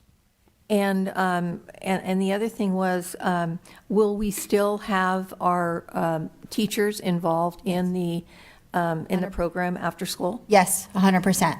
That's a different program. So yes, our teachers, as long as they will commit to us, they are still being paid through ELOP to support the ACES program. And I was being encouraged from the crowd to say a few things. I'm going to try my best, if not just whisper again in my ear. ICAM has been around for quite some time, providing summer school, providing. You can say it. So I was principal at Taylor, assistant principal at Taylor a few years ago. Hi, Julie Fiore. Thank you for coming. Give me a mic and I'll go. The ICAM has been integral in the community. He has been around for a long period of time. He does do summer school. He's done summer school enrichment programs for a number of years. He has worked out of Taylor and had individual technology and STEM camps at different times at the school. He's very generous with his time and money. As far as I don't know all the budget and looking at that. He does donate time to community events. He's been at fundraisers. He's donated just hosts events. I think they had robotics at one of the last type things. So it is an engaging, at least the technology and the STEM part is very engaging. I don't know about, the academic stuff, that'll be great for the kids and stuff. So I can only speak from personally, and having worked with them as assistant principal, it was positive and successful. So we have been wanting the robotics. Right, and so, yeah, it would be. And so, and I don't know what I know he has, in the summer camp, we've seen some of the students come back and work from the high school. So it might be a nice bridge as well. And it's maybe a stopgap. It's a one-type thing. Summer camps, yeah. So that's just the audience, sorry. Thank you. Thank you. Karen? I have a lot of thoughts and comments, and I'm going to apologize because they may not be, they're kind of jumbled. They're a little bit all over the place. I'm glad to hear that you're going to use the data to determine what students will actually be involved in the program. I think we need to be very clear up front with our families as to how we're selecting those students, because I know there were questions about ACES, and I think it was first come, first serve, and that's how it's supposed to be. But whatever we're going to choose, which is data-driven, that needs to be clear, because I'm sure you're going to have a lot of parents who are wondering, well, why wasn't my child's selected and chosen? So just a comment about that. I share a lot of the trustee comments about the concerns of making sure we have this sort of locked and loaded prior to rolling it out because of some of the issues that we had with La Garza. My concerns are not that I've heard good things about Cam. Cam is a great guy. He's been working with our district a long time. La Garza, great program, great coaches, done a great job. They hadn't necessarily done this before. I understand that they're at Jefferson. However, at the same time, do they have 7 teachers laying around doing nothing? Like, where are these teachers? That was really one of the major concerns we had with Cam, and they assured us that that is not a problem. They have the ability to attract the staff. Are they actually here now? Because we had the same question for La Garza, and they have had, as I hear across all districts across the country, a real hard time finding staffing. And what I don't want is for our kids to be the guinea pigs, of which they have not had that experience. So until they can answer that question, as far as if they already have these staff and if they've already been experienced, because they're not going to cut the teeth on the job. Because if I calculate the hours, I'm thinking they're working 3 to 6. That's assuming 90 days left in the school year. That's 270 hours. At $400,000, which is probably one of our biggest contracts, that's $211 an hour. Or over $200 an hour. So we could hire 7 teachers at a 14-to-1 and pay them over $200 an hour and have it really be tied to data, very specifically to the kids who need it. And we all read about this achievement gap. We know that there are kids that have not actually met their standards, that are way below standard. So why are we able to actually hire teachers at $200 an hour to actually focus on the data gap and exactly those students who need it and what they need? That's the question that I have. I think the piece about that is we don't know the answer to that. We've not been successful in getting, and this is not meant to be, I was a teacher. So if you asked me to work from 7 in the morning till 6 at night, I couldn't have done it and done my best work all day long for 10 hours. The other component is, please remember that this is not only the academic component. So this is not an additional 3.5 to 5 hours of homework or like academic instruction. We're trying really hard to bring in the extension component so that it entices our families to want to be a part of that. Our hope would be that in the future, with, as Ralph referenced, with the ELAP funding that's coming down, We don't know yet the total amounts, but that we have a way to kind of have a draw for our parents to want to have their children at school, after school, for long periods of time. And not that their teachers aren't a draw, because they are, but just doing homework or just working on math or just working on social studies or English isn't a draw for the kids, especially at the middle school. We just have not been, yeah. I get it. And I don't expect them to be working 3 to 6 Yeah. academically. I'm assuming, even though they're 3 to 6, that it's not 100% academic. However, I want to make sure that we're being very data-driven, because for $400,000, that's an investment that has to be closing that achievement gap for the students that we're talking about. Otherwise, it's just, we got $400,000 to burn, and I feel like we're maybe taking a flyer as far as, well, we know CAM. I mean, we certainly can use them, but I don't even know if they have the people yet. So if they're hiring kids who are in their 20s, never done this before, that's a lot of money at $200 an hour. Well, the for good us news is to- they've committed in the contract to a 15-to-1 ratio.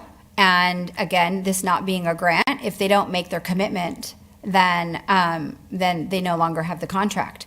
We're going to run, in true transparency, right, full transparency, we're going to run into that potential situation, right, staffing concern with anybody that we're working with. I mean, when we engaged Happy Hall, because we were so excited around the work that they do, like we already talked about, they were very clear they couldn't get the staffing. Right. There's no way they could do the staffing. I appreciate their honesty with it.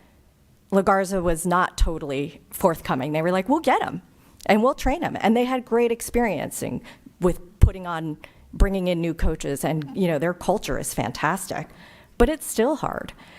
We know how hard it is. We have our own staffing issues, right? So until CAM can kind of answer who's going to be there and the type of experience, I find it hard to believe that we couldn't hire somebody at $200 an hour, very specifically tied to the achievement gap, and also thinking about the ELOP money for next year, because we're talking about $400,000 over 5 months, and that would equate to $800,000 for a year. And if we have that ELOP money next year, I just want to make sure that we're not just throwing $400,000 into an experiment when we have such a huge need for our students in terms of really bridging that achievement gap. And I just don't feel like $400,000 is something that we should take lightly in terms of the need that we have for our students. So I just want to know from CAM, does he have the people or not? Because I'm not paying them $200 an hour for brand new kids who are learning on the job.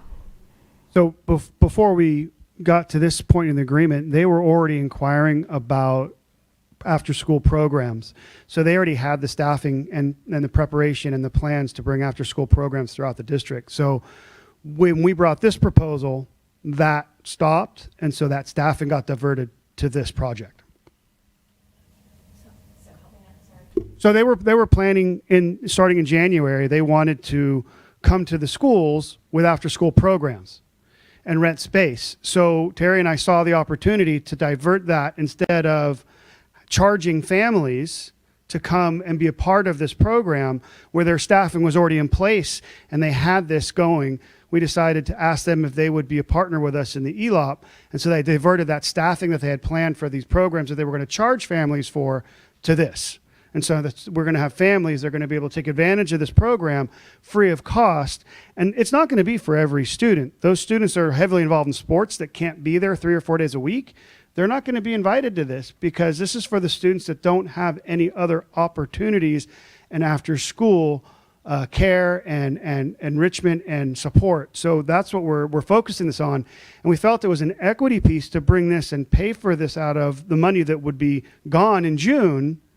So the families and the community's not paying for it, and now we're looking at choosing specific students who are involved, and we can target the ones we feel will be the most engaged, get the most support and benefit from a program like this. Because you can drill in math. I was a math teacher, and when I was in high school, I had support classes, and the worst thing you could do is throw 2 math classes at a student that doesn't like math and has never been successful in math. So what do? We try and engage them in other ways. And the STEM activities, the enrichment activities, sometimes lights a spark for students. And then they have this intrinsic motivation to do better because they want to do better in this carrot, this enrichment, this STEM, this robotics, and they see the benefit of an education. So that's what I saw when I saw this proposal from CAM, and when I talked to CAM, when I heard some of the things they've done. We want to light sparks, not just drill in deficient skills. So that's what I saw when I met with CAM over and over and over again. Yeah, I have my concerns in terms of it being tied to data. And, really ensuring that this is not just, we got money to burn and who cares?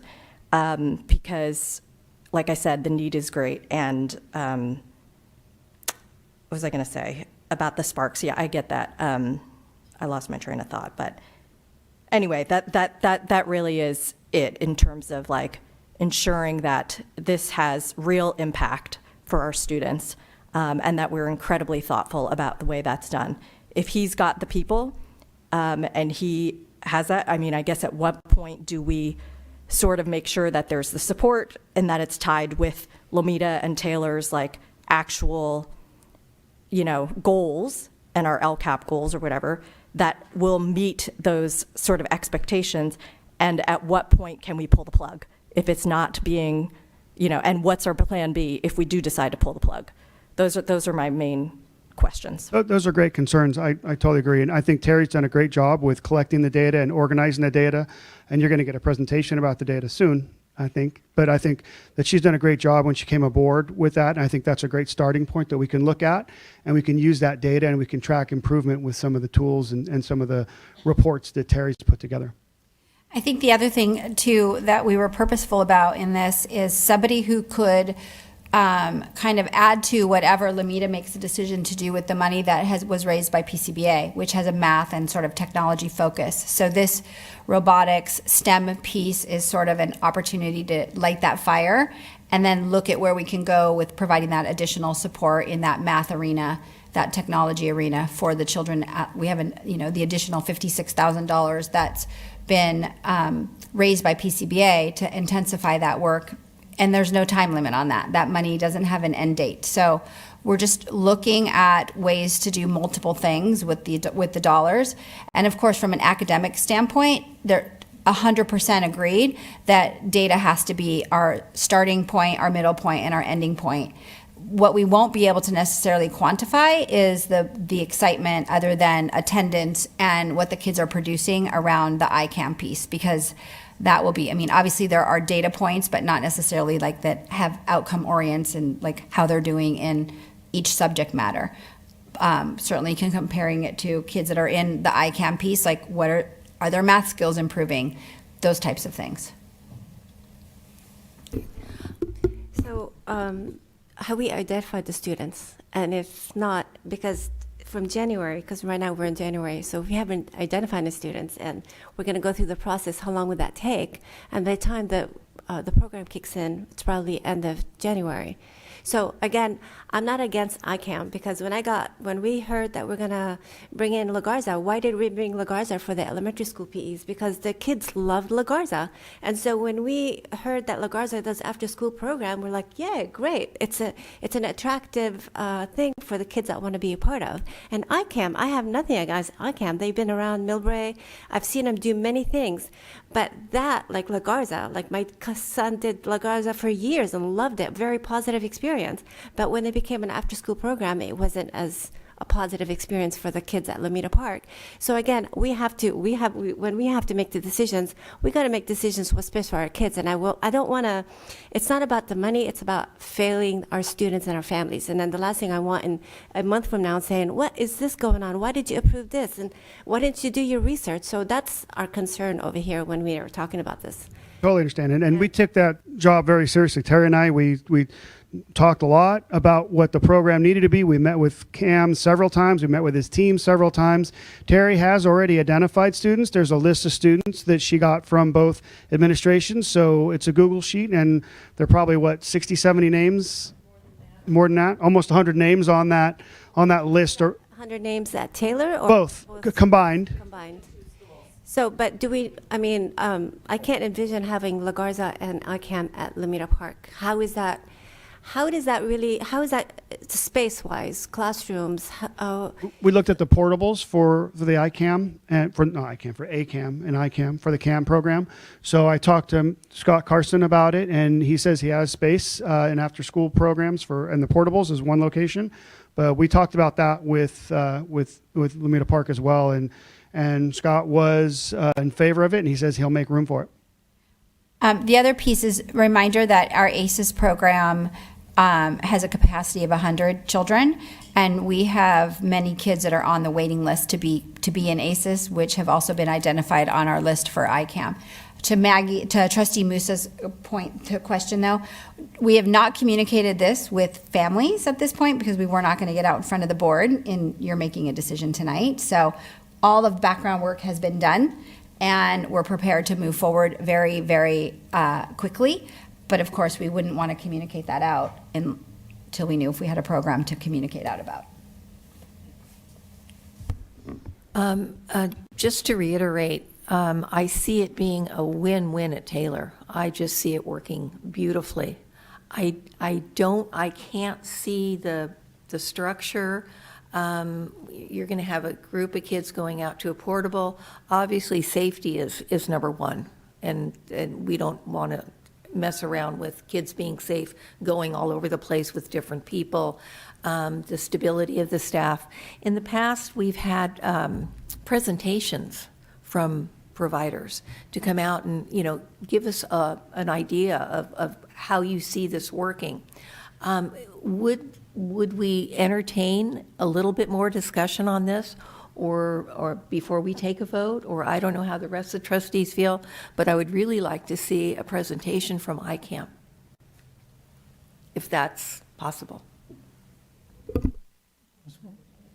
Oh, I'm sure they would do it. Yeah, definitely. I think at minimum, they've probably already met with us 6 or 7 times.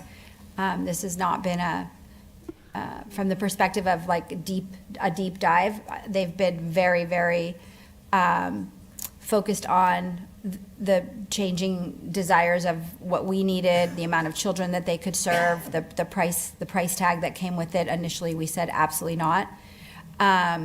So they've been very, very, very accommodating, I guess is the right word, to our needs as far as, answering any questions, providing information around staffing, providing information around programming, all of those things. So I don't see why they wouldn't come and present. Our concern would be that it would just delay. We would then move ourselves into February, that we would be able to provide a service for our kids. I do want to say that, and this is to no fault, I want to be very clear to the public that La Garza, we know that when we went out for our ACES proposal, we only had 2 people who responded to our proposal. And La Garza they were predominantly known. They've had great experience in our district from the PE perspective. Our teachers spoke very highly of La Garza, and they had to do a transference of knowledge from that PE piece from coaching into this ACES world, which quite honestly was a big leap, and it wasn't as seamless as they had hoped, to their full admittance, that they see that this is an entirely different program.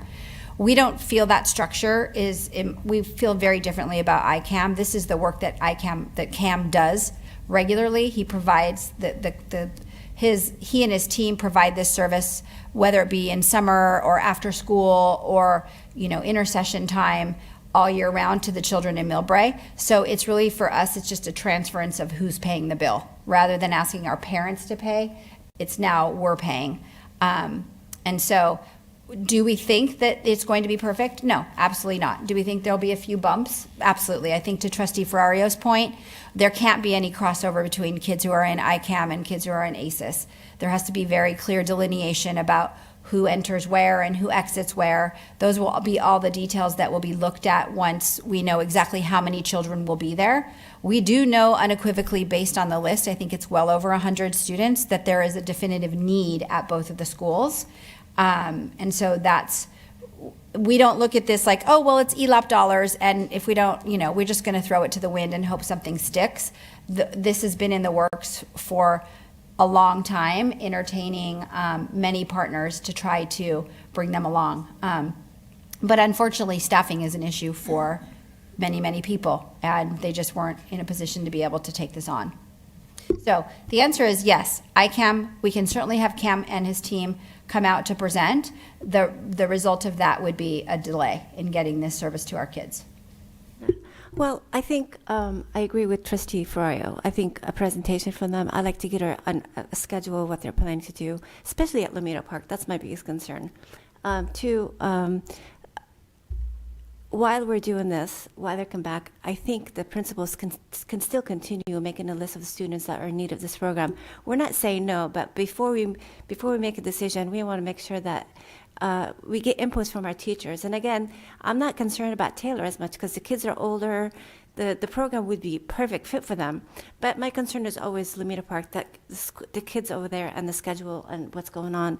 And I think for us to make that decision, it's not about the money or trust or anything, but I'm not going to make this, we did the same thing with La Garza. Like, yay, La Garza.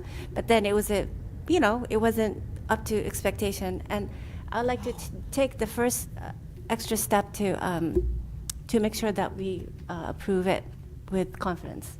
So again, while we bring this back with a presentation from ICAM, we can still continue identifying those students so it can kick it. I mean, we're ready in January. I mean, we don't have the kids already selected. I will just say that now that the Boys and Girls Club has backed out of any services at Taylor and the Scout House, Taylor's left with no after-school program and no support for students after school. And that is one of the biggest concerns because they're middle school students with no place to go. And when they have no place to go, they end up in the community. They end up causing havoc down at the shopping center. They go to the rec center. They stay on campus. So it creates more of an issue, a supervision issue, a concern that they are going to fall further behind and have nowhere to go and possibly get in trouble. So that's my biggest concern with any delay of any after-school program at Taylor.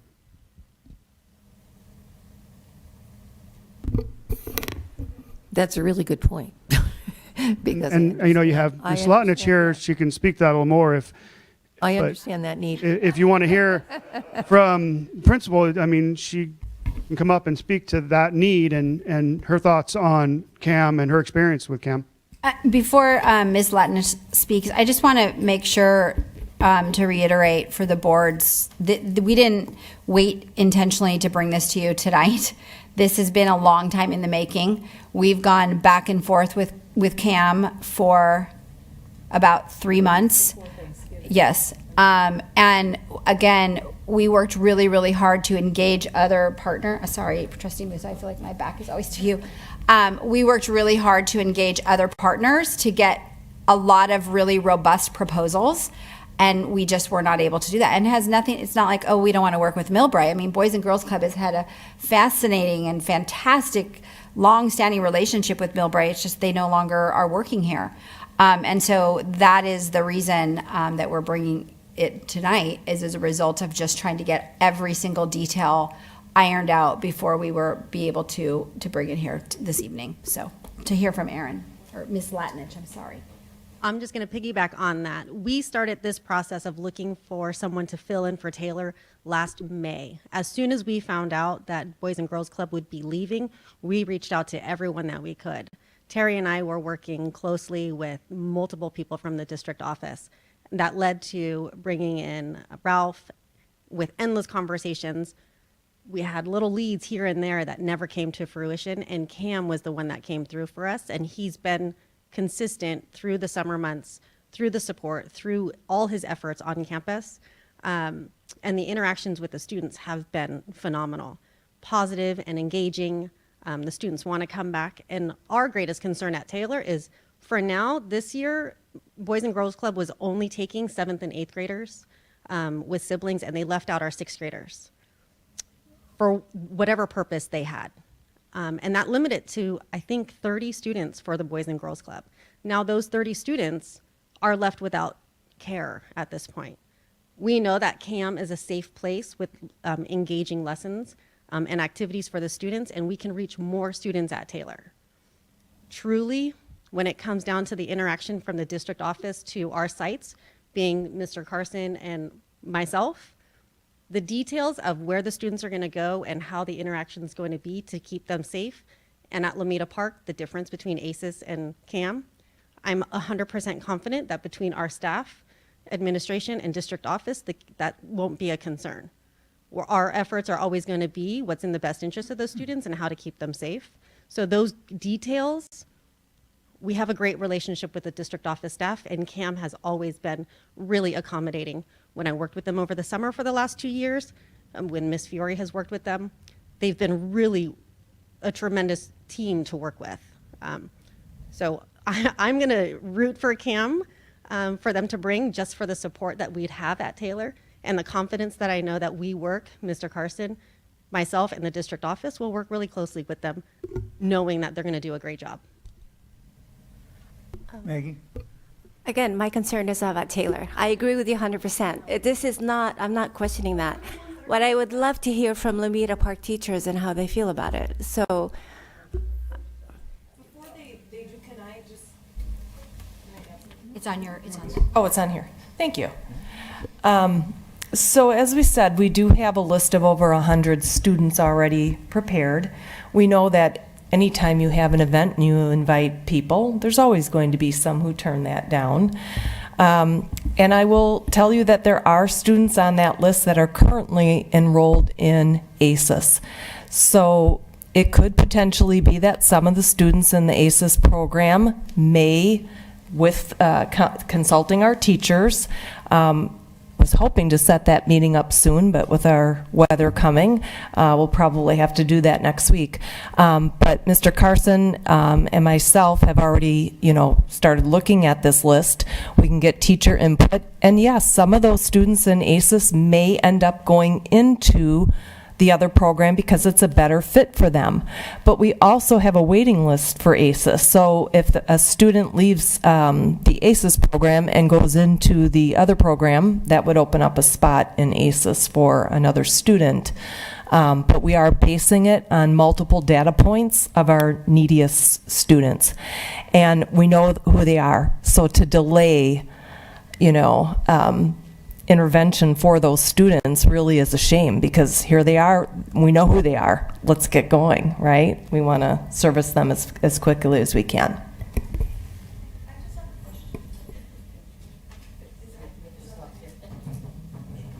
We've already broken the rules. Is there a way to restructure, so you know how the ACES grant is PE, enrichment, and academic support? Is there a way to have CAM come into the rotation of the three triangles, so that it's not a separate program? Because looking at it from my point of view, I think our students need all of it. And to say that ICAM, they're going to get the robotics and the STEM, it sounds so amazing. I feel bad separating and the logistics of it at our school, the way it's set up.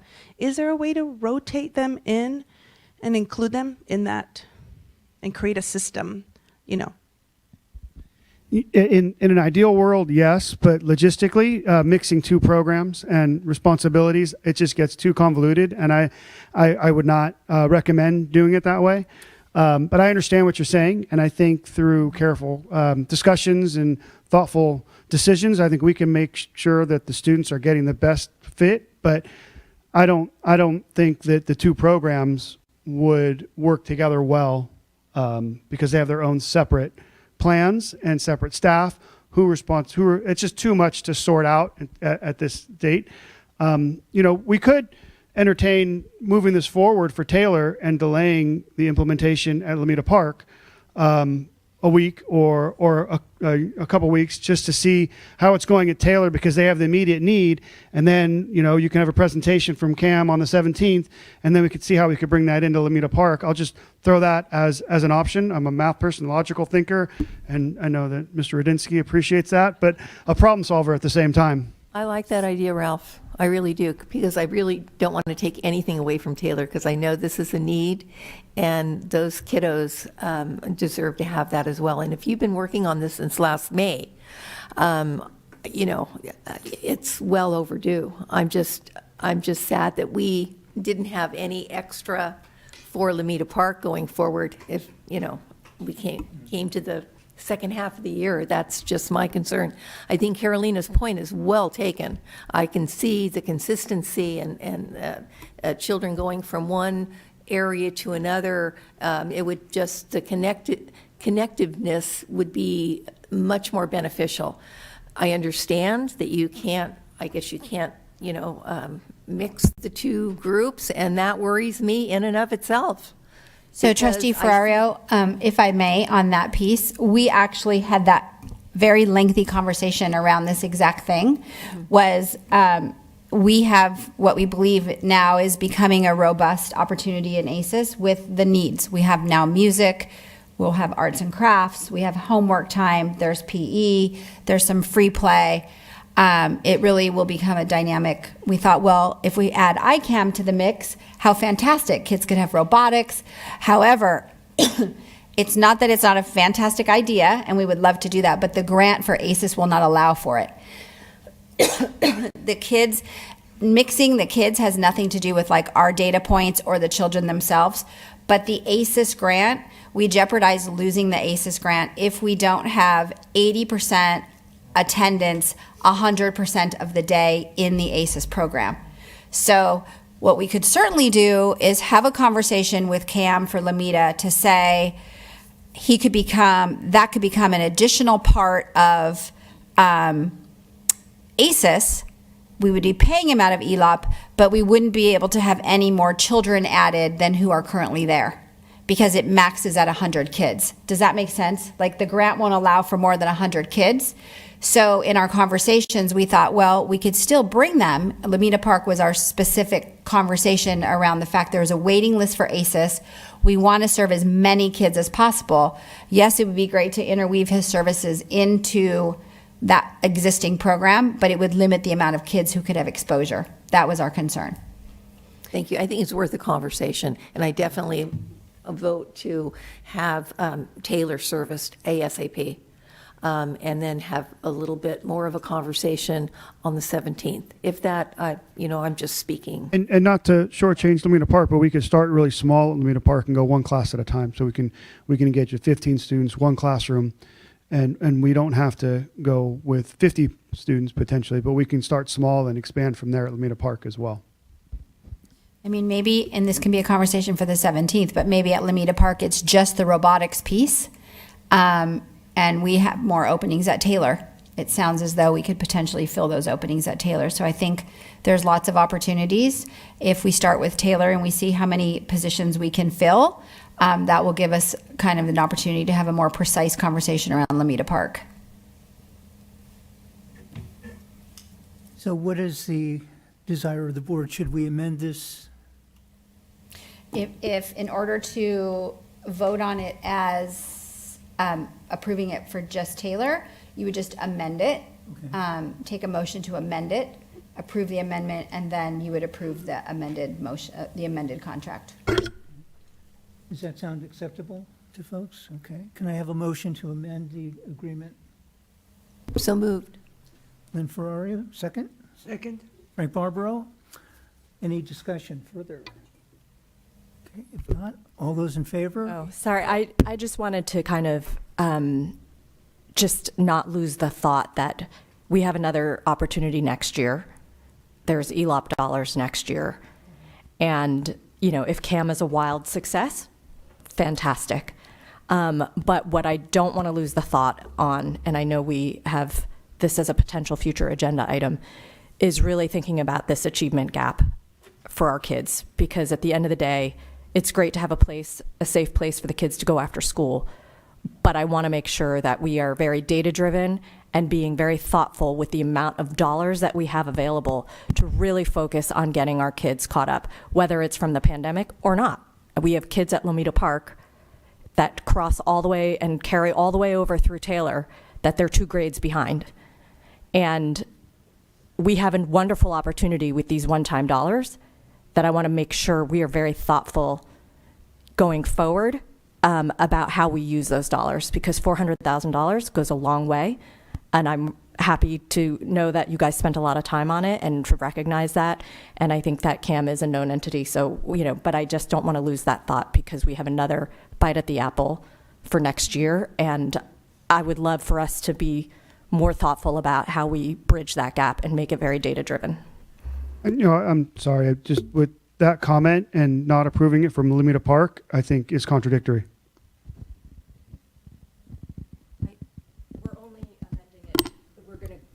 What you're saying is there's a big achievement gap at Alameda Park, yet you're only approving this after-school program for Taylor. No, it's an achievement gap that crosses all the way into Taylor, but I think we're only amending this, and then we're going to bring back whether or not we do the Alameda Park piece, right? So you're amending this right now to vote on just Taylor, to bring it to just Taylor. And then you will vote on that as that contract. We'll bring it back on the 17th for CAM to present regarding Alameda Park. He's not, we will provide more details on that. That's not going to be CAM to decide that. That would have happened beginning tomorrow for Alameda Park with their teachers and Mr. Carson and CAM collectively. We're not going to be able to stand before you and tell you what that will look like until we know the number of children that we can work with. We will work out the logistics of that. We know that there's a huge achievement gap, and the biggest achievement gap is at Alameda Park. That's where we're most interested, quite honestly, in serving our kids. The time and effort that has gone into this conversation is huge, and I will put myself out there to say I initially talked about equity. I actually had a conversation with Terry regarding this, and I lost on cabinet because I felt like we should provide this to all of our schools. And the reality was, no, we have other services at our other schools. We knew beyond a shadow of a doubt that Taylor was the number one need, that we needed to do something exceptional for Taylor. And then we looked at the data at Alameda Park, and we looked at what we were dealing with La Garza, which unanimously we're all displeased with. And we know the achievement gap that exists there, and so we began collecting the names of kids that came from data. That wasn't something we just asked Mr. Carson to say, hey, give us a list of names. We looked deeply into the data to exactly what I believe it was Trustee Ferrario said. Whether it was a gap that existed pre-COVID or post-COVID or during COVID, it doesn't matter. We have to attend to that. But we also know that kids, when they come to school at 7:30 in the morning and they don't leave until 6 o'clock at night, they need a hook. They need a reason to want to be there, right? We can't just be engaging them in the math intervention or the language intervention. It has to be something that excites them about being there. And that was the reason that we introduced the ICAM. We talked at length about the SCAM and the CCAM and the ICAM and the ACAM. And we had CAM do presentations to us about what this would look like. So we didn't enter into this in just, like, hey, we have $400,000, who wants it? I mean, quite honestly, we'd love to give it to our teachers. We'd love for our teachers to do the work. But that's a long day, and they don't want to, quite honestly. No offense. A lot of us are, frankly, at Taylor, we're teaching 6 periods, we're subbing every period. We're pretty stretched thin. At Taylor, I'm sure the other staffs are as well. There's a teacher shortage. We do, and we are so extremely grateful to Erin's point. She, her point, and she didn't go into tremendous detail, and neither will I, but we did create a program or kind of a template last year to engage our teachers to do this work. And it had to do all the things. It had to have an attendance component. It had to be data driven. It had to do all of the same criteria that ELOP requires. And we got that response. Teachers are tired. And I know all staffs, but Taylor, they're working, last year, Julie Fiore, taught 3,700 kids a period, it seemed. Bob Radinsky, I could go on. So of course we want to turn to our teachers first. Kids perform best with their own teachers, but we also know it's unrealistic to ask a teacher to work 5 days a week from 7:30 in the morning until 6 o'clock at night, and then do some sort of really super creative robotics / thing on top of all of that for kind of that hook. So of course that would be our first hope. And I mean this as a compliment to our teachers, not to say they're not stepping up, because they are stepping up. But most importantly, when we talk about data, we want and need them to step up at their very best from 8 to 3. that's when we need their very best. So this is kind of where we are with it. We're happy to bring ICAM back. I don't know what more he's going to be able to tell you, because we won't be able to work out the logistical pieces, which, to Trustee Ferrario's point, in my mind too, is the most important thing, is student safety. Outside of all things, outside of the hook, outside of the academics, those are the details that we'll have to work out once we know the program that we're working with and the number of children that we're working with.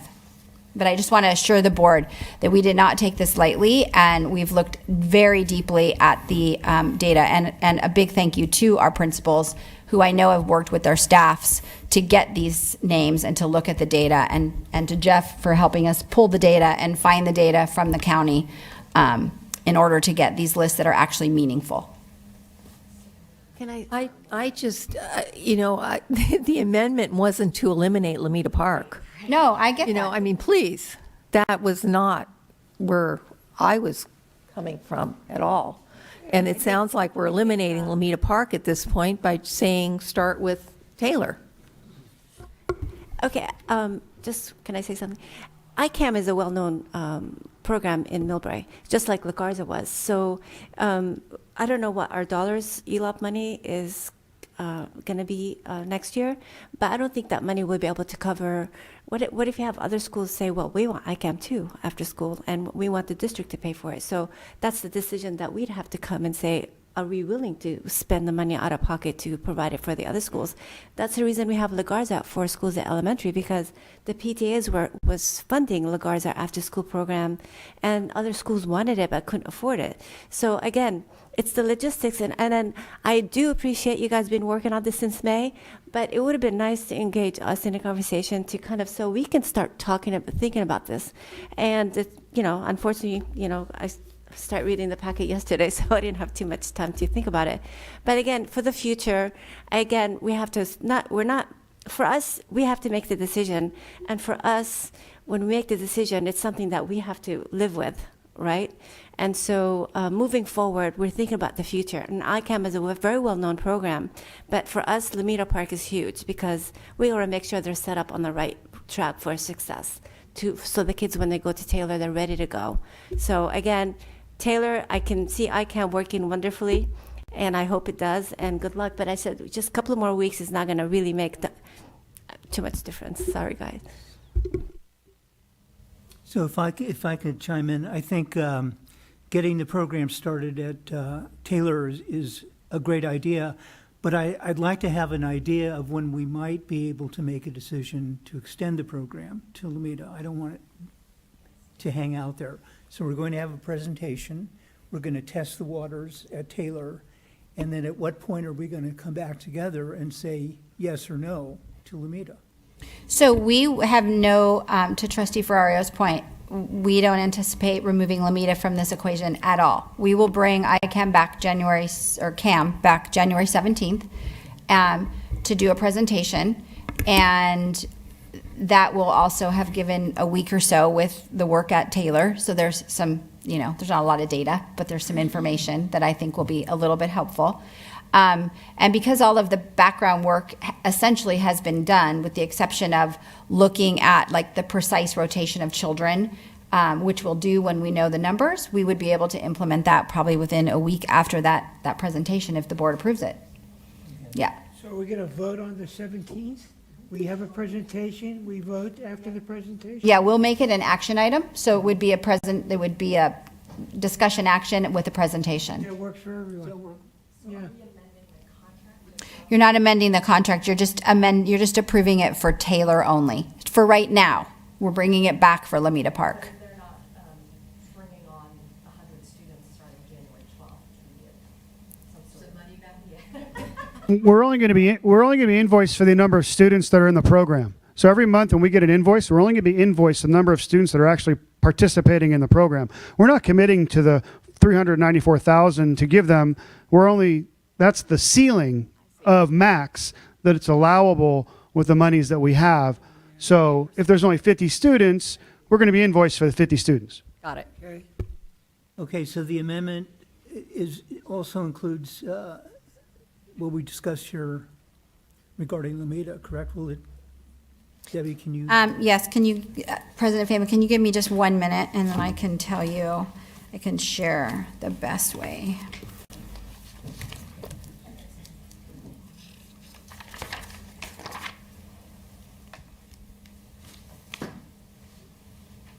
If I might make the suggestion, it might be just making the amendment to striking Lamina Park from this agreement and approving it that way. And then on the 17th, we bring back another agreement with only Lamina Park in it. So we have two separate agreements, and then we can also amend the dollar amounts at that time.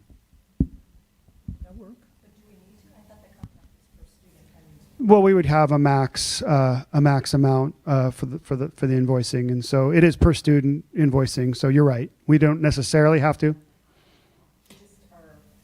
You wouldn't amend the dollar amount. You would just remove Lamita Park from this contract, and then we would bring Lamita Park back in a contract that looks very similar with no dollar amount attached to it, because it would be attached to this dollar amount. After the presentation. Yeah.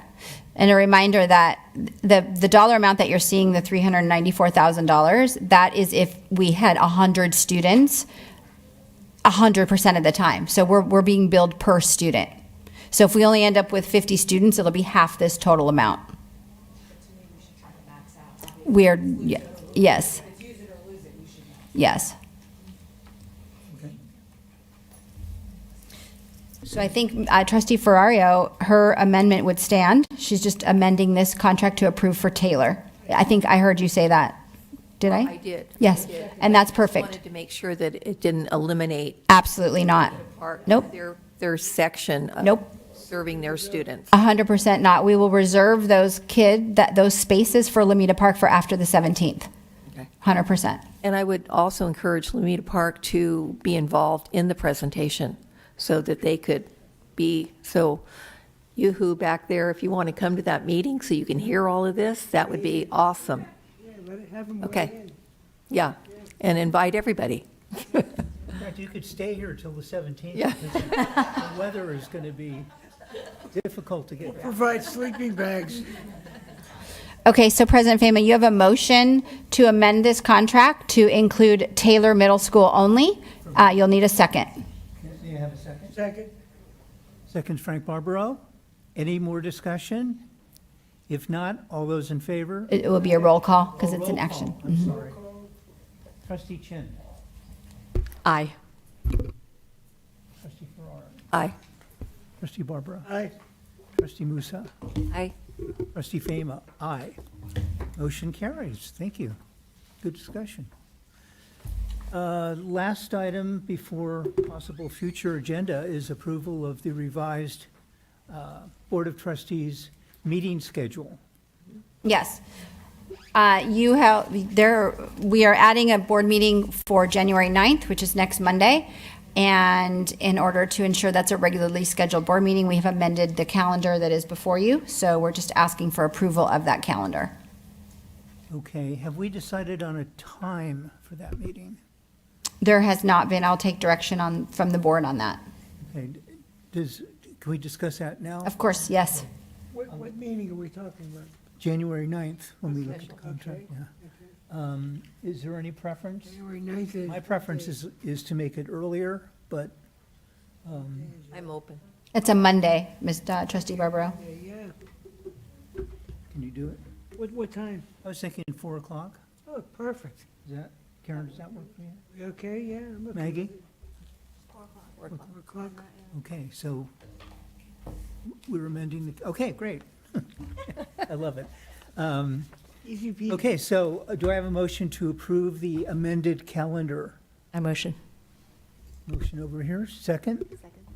Okay, all those in favor, we'll do it by voice again. Oh, Trustee Chin, aye. aye. Trustee Barbara? Aye. Trustee Musa? Trustee Fama? Yes.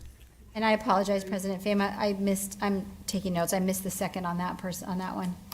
It was Chin and then Trustee Chin and Trustee Musa? Okay, I'm sorry. I was lagging. Cut you some slack. Future agenda items? If I may, Trustee Chin at our last meeting asked to bring back the opportunity to either stream or to stream our board meetings that are not in the chambers. So we intend to put that on our January 17th board meeting. We will have it as a first item. We will move things around. If the board makes the decision to do that, we will be prepared to stream that night after action is taken. If you make a decision not to, then we will not stream. You know what? A while back, I asked for the PE curriculum, and I missed it because I was in the hospital. But can we bring? I missed that presentation because I wasn't here.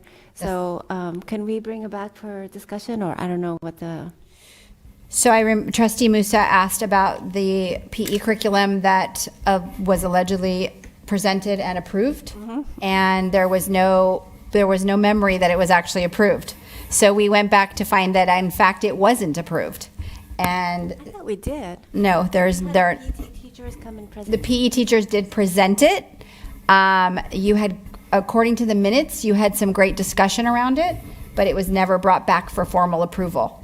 So we've been engaging in an analysis of the current PE standards, and we'll be working with Taylor Middle School's PE teachers to look at that, and we will be hoping to bring it back to the board sometime in March because for presentation and approval. That's good. Thank you. I also have a suggestion that we update where we are on future agenda items at each meeting, because I know we've sometimes carried things for, not under your watch, but we had something on there for, I think, 7 months and no action. So if we could just, as part of the discussion, here's where we are on these 5 items.